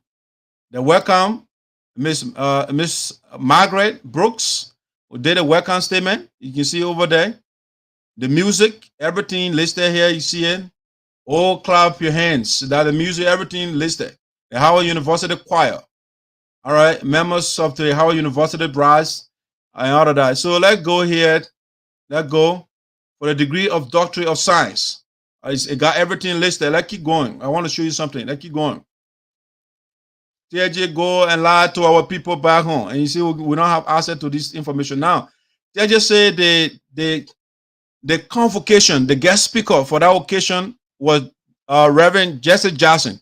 Over here, the post said convocation oration, right? That's the guest speaker that the person can speak to the people. Here is the person, Dr. Marian Wright Edmond. All right, Dr. Marian Wright Edmond was the convocation, the guest speaker, if you like. So Teahjay will lie to our people every time he gets on the radio. He will lie to our people. Oh, right now, Sinoe County, the river flowing right now in Sinoe County. He just lied to our people. So Jesse Johnson it wasn't the guest speaker. Teahjay graduated from maybe different Howard University, but the one he said Washington D.C. and everything showing here. You see everything here. All right, you can go to all the degrees program here. You will not see Teahjay name here. The College of Liberal Arts. You see here, Bachelor of Arts degree. It started from bachelor. These are all the names. I took my time, painstakingly went through everything. If you have time to, just go to Howard University, 1990 graduate. It will come right, it will pop up on Google. You can go take your time and go through it. We have no business here demonizing our leaders. But Teahjay cannot keep lying to our people. All right? We have access to the Bachelor of Arts. You see all the names here. Bachelor of Art, Bachelor of Science, Bachelor of Science. Like he mentioned, you got an MA, Master of Arts, right? In Public Administration, Bachelor of Science. Let's go to the College of Pharmacy and everything here listed. Let's keep going. Let's keep going. The School of Engineering, Bachelor of Science. Let's keep going. Bachelor of Science in Mechanical Engineering. Let's keep going. So Teahjay does not appear on any of these things here. Nothing. Let's keep going. For the some more pictures here. Master of Music, Master of Fine Arts. You can see the name of the graduate. They are here. Teahjay name will not appear. Let's keep going. Master of Science in Nursing.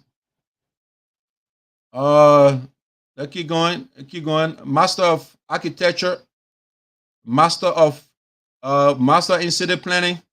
They got a student lien here. Let's keep going. Teahjay saying you got a degree here from let's see. Let's keep going. We're in the business school here, business administration. Let's see. Keep going. Keep going. Keep going. Keep going. A Bachelor of Business Administration. No, Teahjay did not make claim to that, so we can't waste our time over there. And sometimes I went through it carefully to make sure that maybe they put Teahjay name different place, but nothing like that. They didn't make that, no blunder that was made. Keep going. Master of Business Administration. No, Teahjay did not say Master of Business Administration. Keep coming. Master of Public Administration, right? That's what Teahjay said. He's saying Master of Arts in Public Administration. That's what Teahjay said, Master of Public Administration. All right, if you look here, you can see all the students here. Everybody. You see here, William, Loin, all these people, they are here. No Teahjay, you will not see no Milton Teahjay here. All right. Master of Public Administration. Now, what Teahjay saying, you get a degree, nobody need a measure anywhere here. Let's keep going. Master of Arts in Teaching. Maybe they put Teahjay name somewhere. Master of Education. Now, going one through all of this, Teahjay name does not appear anywhere. You see it? So Milton Teahjay should not go to our people and lie in Liberia. He was not on any list here. And we are going through it. If you have time, go through it. Master of Divinity. The people that can study God. They got Master of Arts in Religious Studies. Doctorate of Ministry. Teahjay name does not appear anywhere on any of these things. Okay? They got a law school here. So, ladies and gentlemen, Teahjay lied to our people. He didn't graduate 1990 from Harvard University, okay? Don't believe anything he says. Don't believe any of those things he says. Let me see. Thief and a political thief. Number one, the ordinary thief steals your money, your bag, your watch, and your jewelry, isn't it? But the political thief steals your future, your career, your education, your health, and your business. Number two, the hilarious part is that the ordinary thief will choose whom to rob. But you are the one who choose the political thief to rob you, because we choose them. All right, so we chose the political thief called Milton Teahjay to lie to us. All right, so Milton lied to us. He did not get any degree from Howard University, from Kent State. I am still checking. I have not seen anything, and we'll keep double checking. And next show, I will bring something here. We'll be checking. But now let's go to Representative Crayton Duncan, right? So the next one, he was attacking Crayton Duncan and all of that. Let me just complete that part of it so you can hear what he said about Crayton Duncan.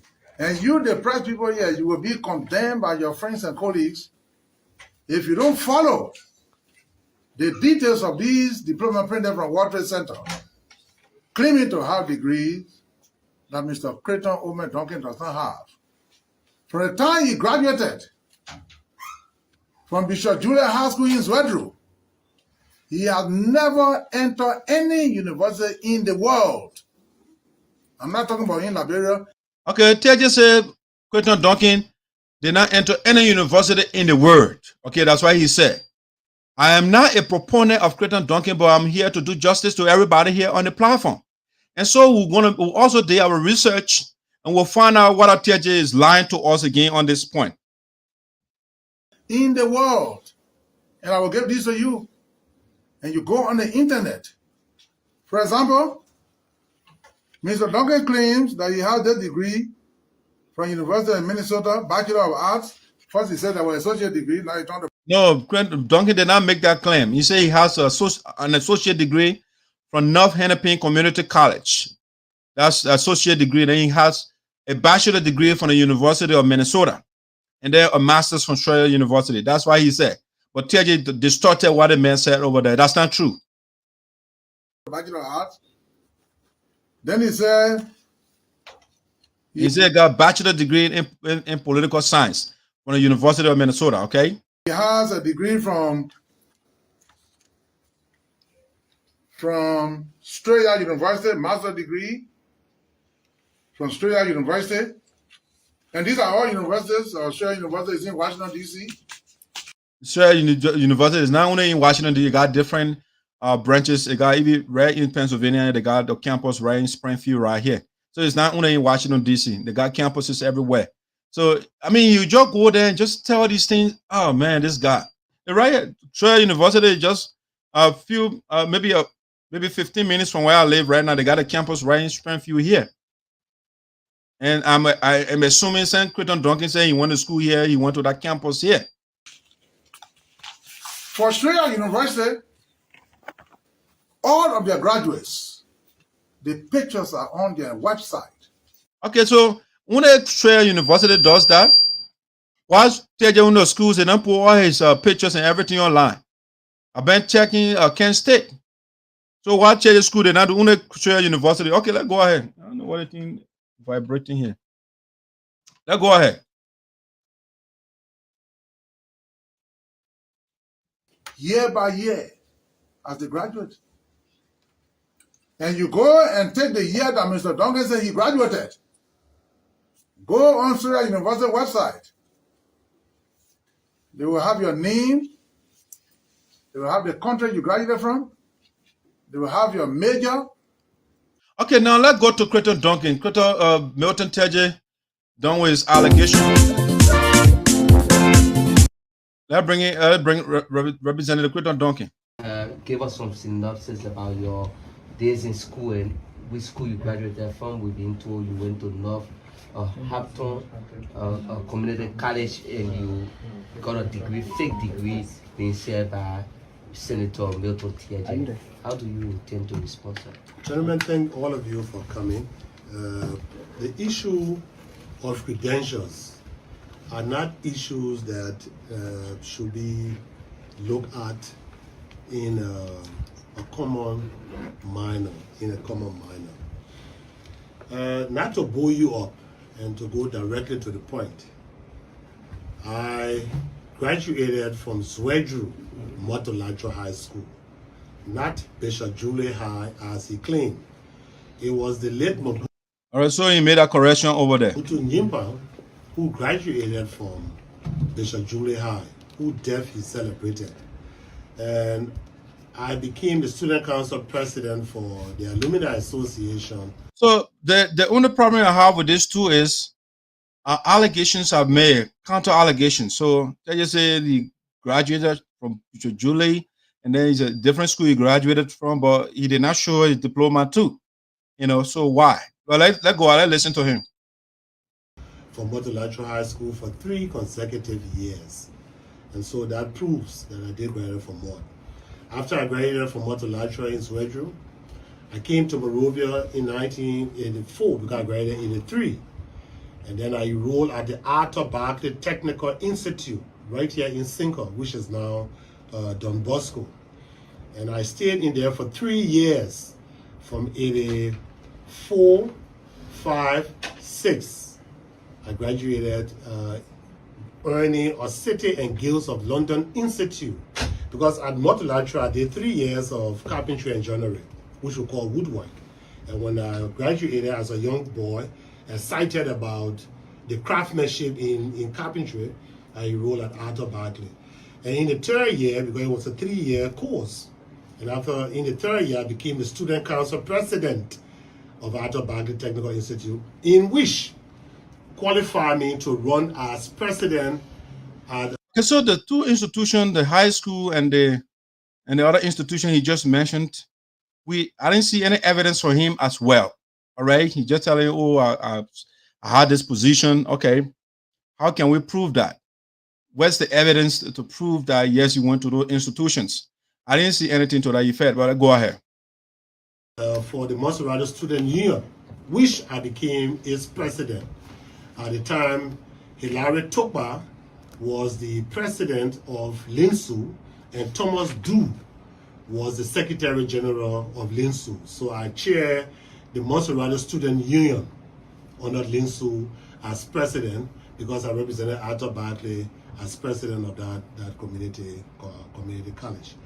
After that, we played around in Monrovia, never went anywhere else in school until I went to the United States when the opportunity was accorded to me. North Hennepin Community College. Yeah, I know the school. I took some courses at North Hennepin Community College as well. It's in Brooklyn Park. All right. It's where I went. I went to the United States 1997, September.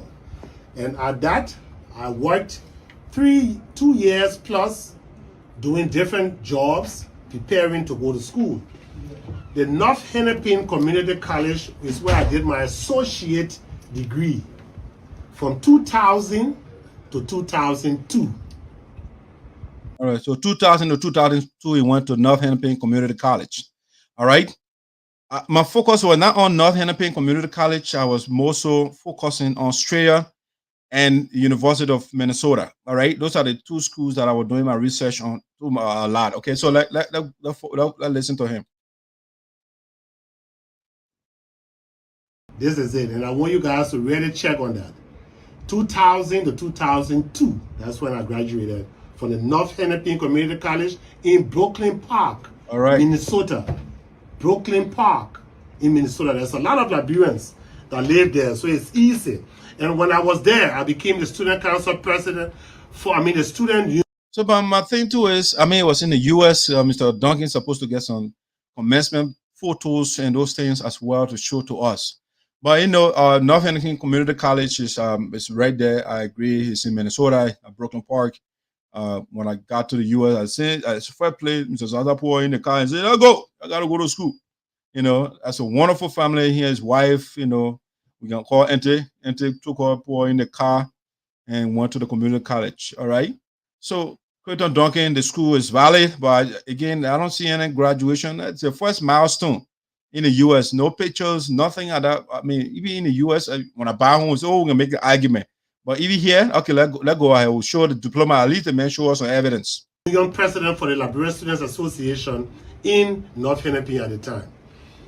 Then, after I graduated 2000, I went to the largest, the most popular name in the universities in Minnesota.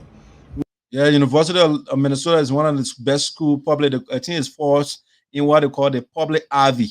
They got a private Ivy League school and they got a public Ivy. So University of Minnesota is a good school. Yeah, it's a public Ivy League school. They got quality. Yeah, I think it's a research institution as well. It's very good.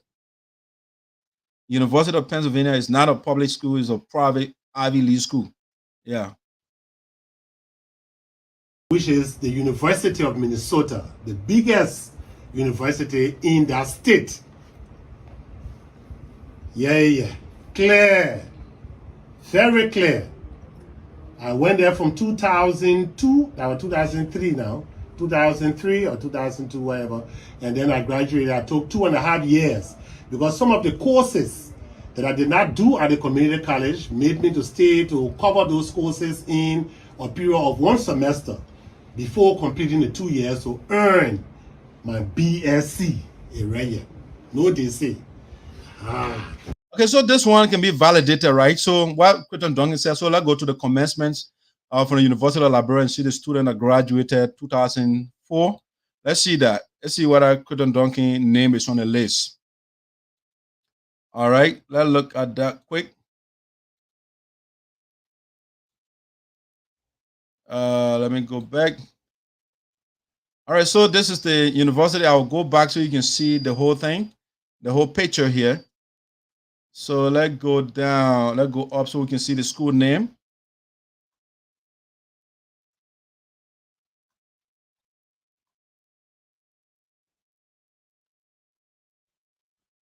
All right, so you see it. Let me view it from our other picture over here. Okay, it's big enough. We can see it. If you can see it, let me know. Let me zoom it small again. All right, let's look at the document. So if you can see here, let me view it this way again. All right, let me adjust it a little bit. The writing's on a little out on the other side a little bit. All right, I'll view it again. Perfect. All right, so now let's go to the document to be fair to everybody here. So you can see it, CLA, College of Liberal Arts, right? CLA, class of 2004. All right, you can see here. Let's look at that. Sunday, December 12, 2014, or 2004, sorry. Let's go there, Memorial Auditorium. You see University of Minnesota, right? Is everything here, University of Minnesota. Let's go commencement, right? Let's keep going. Congratulations, CLA graduate. The guy the communication, it was signed here, the Dean, Stephen J. Rossington, College of Liberal Arts. The Dean signed this. It's a communication from the Dean office here, congratulating the students. It goes on here, University of Minnesota. You can see everything. So it's not fake document. Everything on order of events. You can see all of that here too. Yeah, procession, everything listed. Dean welcomes everybody. Keep going. Keep going. Keep going. University of Minnesota is still here. It's the same school. The College of Liberal Arts.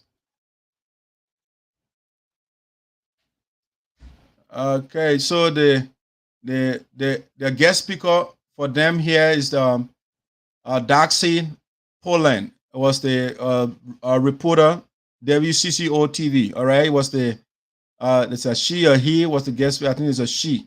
It's a lady. Her dream. Okay, so they can say her dream. So it's a lady. She was the guest speaker for the convocation here. All right, I'm almost there, guys. I'm almost done.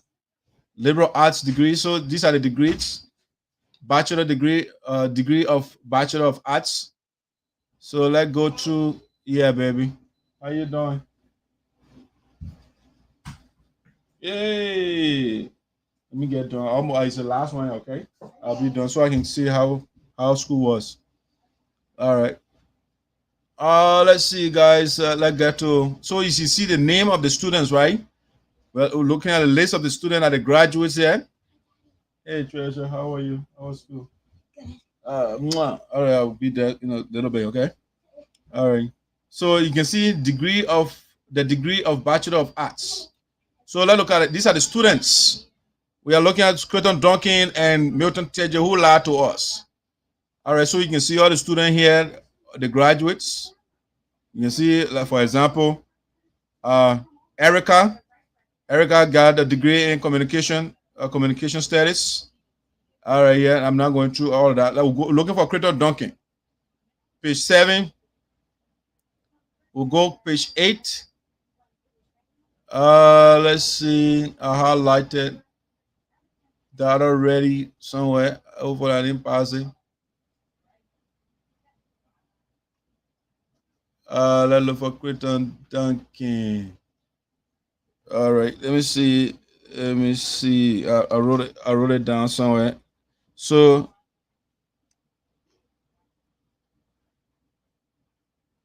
all right. I try to find the page now. I think it's on page 10 or page 11. That's his name is on. And I want to find that for us.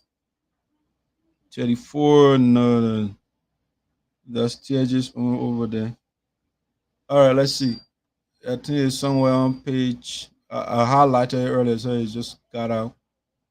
Either 8 or 9.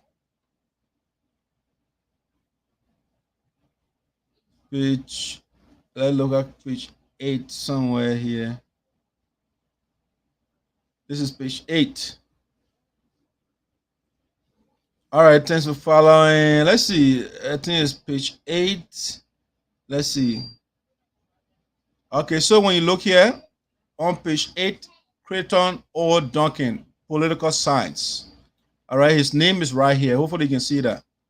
The one I highlighted here. So his name is on this paper. On this comment, he's part of the team. Crayton O. Duncan, political science.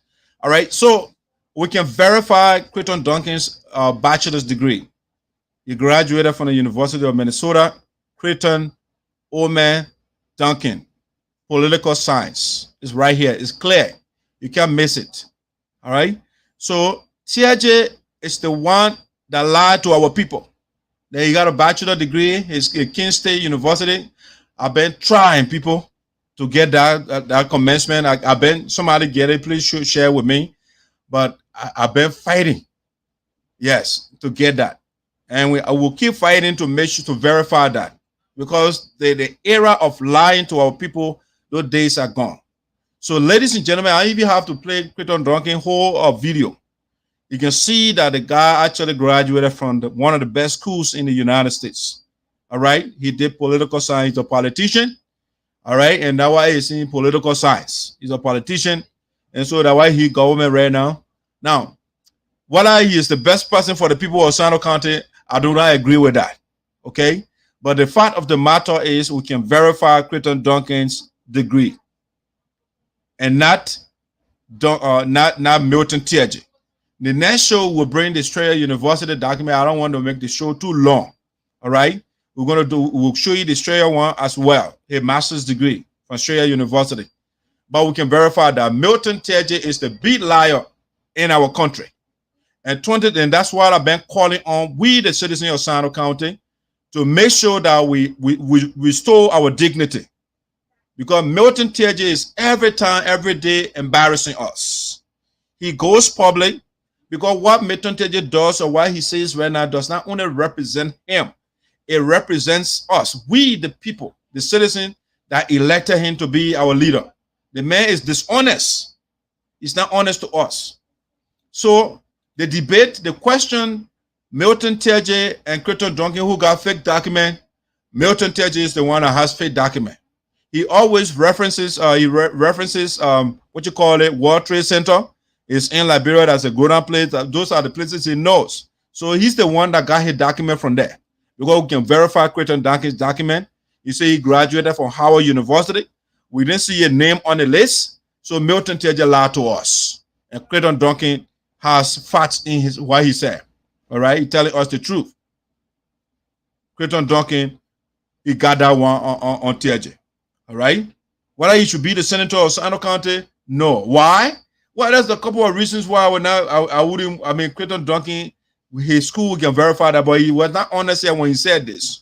Well, what's your source of income? You got all that money's from building lots of projects and getting people loan, market women, and paying the students' tuition. Where you get all the money from? Because that can be from the legislature. So, we are men. The legislatures don't make us. We make the legislatures. Okay. So the legislature is a place that requires men to come in and be able to assist the government in areas in which government cannot reach at a certain time. We know what we are going through as a government. We know the constraint that the executive is going through. So we can't sit back and cross our legs. All right, so that's one of the reasons why I think Crayton Duncan is not honest when it comes to his source of income. Where did he get the money from? That he's building all these structures. Crayton Duncan saying he's a man. He didn't tell us, we came government to help. Okay, you can help. Where did he get your money from? He did not explain that to us, And I can go. That's not what I'm here for today. For Milton Teahjay, the man said we can't trust him. Now I'll tell you this. I am not an angel. Now I'll tell you this. I am not an angel. All right, so the man is not an angel, and that's why he's lying to us. That's why he's telling us he got fake document. He say he got the best document. He's not an angel. If you're not an angel, what is the opposite of angel? The religious people, it's a Satan. Now I'll tell you this. I am not an angel.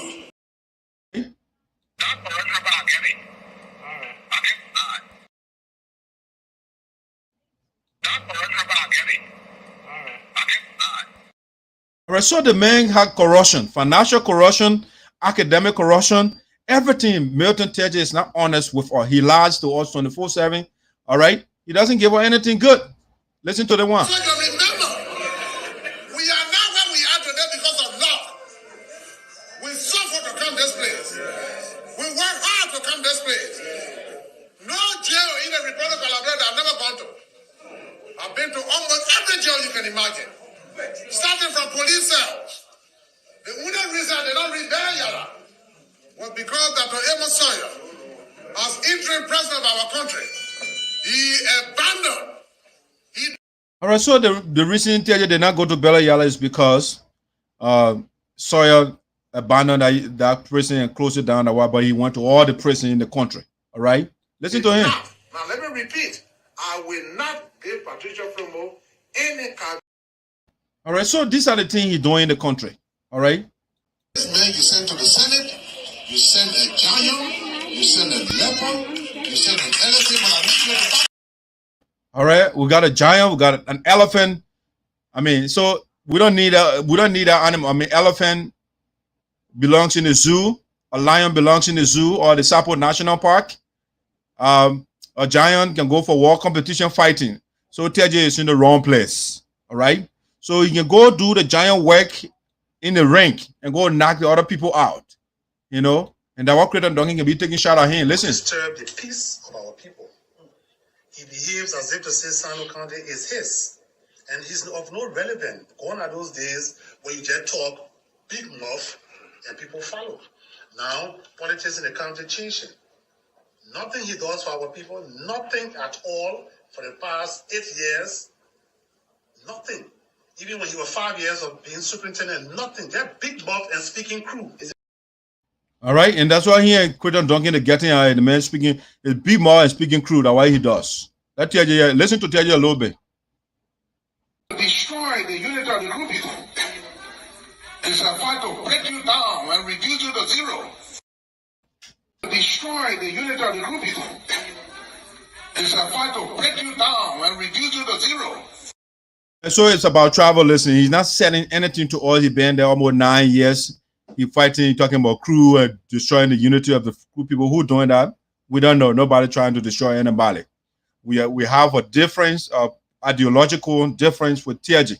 Where's to take the county, and with St. Teahjay was given 9 years and he did nothing. So it has nothing to do with crew. It has nothing to do with Depo. It has nothing to do with Sarpo. It's about Teahjay. And that's why nobody going to destroy anybody in that county. The only person who will politically destroy is Milton Teahjay, because he lied to us. He has not been honest to us since he came to power. He continued with the trouble. Listen. Everybody is saying, oh, for anyone you don't get. And then you are here on money yourself. Hey, everybody say, tell you when you lock you and yeah, on my. So it's about tribalism and sectionalism. Tell you one, you know, your son, lawmaker, and you want honor money. No, the young people, they are not honor money you. They are not benefiting from what you did for the past 9 years in the Senate. And that's why they are not honor money you. They are very honest. If you listen to him, the young people, they are not listening to the elders. Why should they listen to the elders when you are giving money to build our roads and you bought machines that don't work? Sinoe County, you see that? Those are the decrepit machines that Teahjay bought. After the day Teahjay carried a machine in the county, they park over there, they can't move. All right? That's the other one here.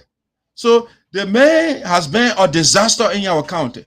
All he wants is to sponsor a rape bill so that the people can rape our children more and more, so they can harm our children. That's what Teahjay wants. And that's the man we want for as a senator? No, we don't want the man. We don't want a man who will resuscitate the American Liberian regime. He wants people to cover him with lapa when he's walking so someone can't touch him. Is that the man you want people to? No, we don't want the man. So it's not about dividing the crew people and dividing people. No, Teahjay, what you are doing is that what the people fought, the progressive, they fought against what you are doing right now, and you are bringing back the same thing. You know, you're taking people cars. No, we don't want anybody that will take citizen car or somebody who works. Teahjay got his cars right now. We can go take it from him. Why you got to be taking other people's vehicles from them? We don't want somebody who will be chanting to ranks. All right? No, that's not what we need. We need somebody with ideas that will improve the lives of our people, and not somebody who will be chanting the rings. Teahjay say one of the audio you are telling the people, hey, you know, I score A. The report is showing otherwise. Yes, the legislative report for the lawmakers. Senator J. Milton Teahjay, Sinoe County, F. The man score F. All right? Let's read a little bit of what the newspaper said about him. From his election campaign to his time at the Senate, this lawmaker has always been involved with scandals about corruption and has built a stone wall between him and his colleagues by constantly forcing with them. Okay, that the newspaper saying that the report card they get Teahjay. It was this very senator who was accused of collecting paybacks from nominated officials whenever they face his committee. He is yet to restitute stolen money he was convicted for prior to his election at the Senate. These are things they say about Teahjay. He'll score car, he may score F. 9 years in the Liberian Senate, Teahjay can't show anything. Nothing. All right? The Bakube and the Milton Teahjay Highway, Teahjay say he want to build for us, we can see it. These are things he put on the internet. George, we are Milton Teahjay Highway. Even though we gave him the machine and said Teahjay build our roads, he left everything. He bought machines that do not work. But he will go and lie and go on the internet. Bakube are building Milton Teahjay and Bakube Highway. He continues to lie. Fighting ministers suspended. Criminal Taylor and all can go after you. That's how bad the guy is. Yes, fighting. The team of trade. All that thing. Our county a balance when he became superintendent, he left naked $27,000. Okay, the projects. I'll show you all the documents over and over so they can sink down when you go to the ballot box so you can know the guy is not good for you. 74 project, they gave him $2 million. They just say you can't free a diploma. They gave him 74 projects. And he said, the government of Liberia, I don't want to pay that. Your own document. And okay, assuming the government did not pay. And you became senator or you were superintendent first. And you became senator, you can't go free your college document. You're still waiting for the government of Liberia. So Milton Teahjay continues to lie to our people. They gave him, they approved, they gave him the cash, $2,646,870. They gave it to the man. What happened? Sure. Oh. Yeah. All right, so they gave it to him. During the period honor audit, we observed that the GSC report here, we observed the Special County Development Council, SCDC, approved 74 projects, programs, and other activities at a total cost of $2,646,870 through 2 separate resolutions for the period honor audit. But the Sinoe County administration honor corrupt Milton Teahjay honor took 12 projects out of the 74 projects approved by the SCDC. From physical verification of these 12 assumed projects and review of documents provided, all the documentation provided for the audit, it was observed that 6 projects were abandoned. Out of 74, Teahjay honored 12. Out of the 12, he abandoned 6. All right? And out of that, 2 projects were ongoing, and Teahjay completed only 3 projects. So it meaning that Teahjay did not complete 61 projects. The question is, what did he do with the money? You couldn't use some of that money to free a diploma or a PhD from Howard University. All right, Teahjay still waiting for the government of Liberia to pay for a diploma. Okay? So you see, these are the lies. The man put $30,000 in the budget. He couldn't use that to free a diploma. He's still waiting for the government of Liberia. The man is making nearly $17,000 a month. He couldn't use that to free a diploma. Taking people from payroll for the 6 students or children from Teahjay, and that's why he said, oh, you're trying to honor your son because you're taking them from payroll. And so what reason do they have to vote for you? You're taking 46 of the children from Teahjay from payroll. You told unemployed to take them from payroll.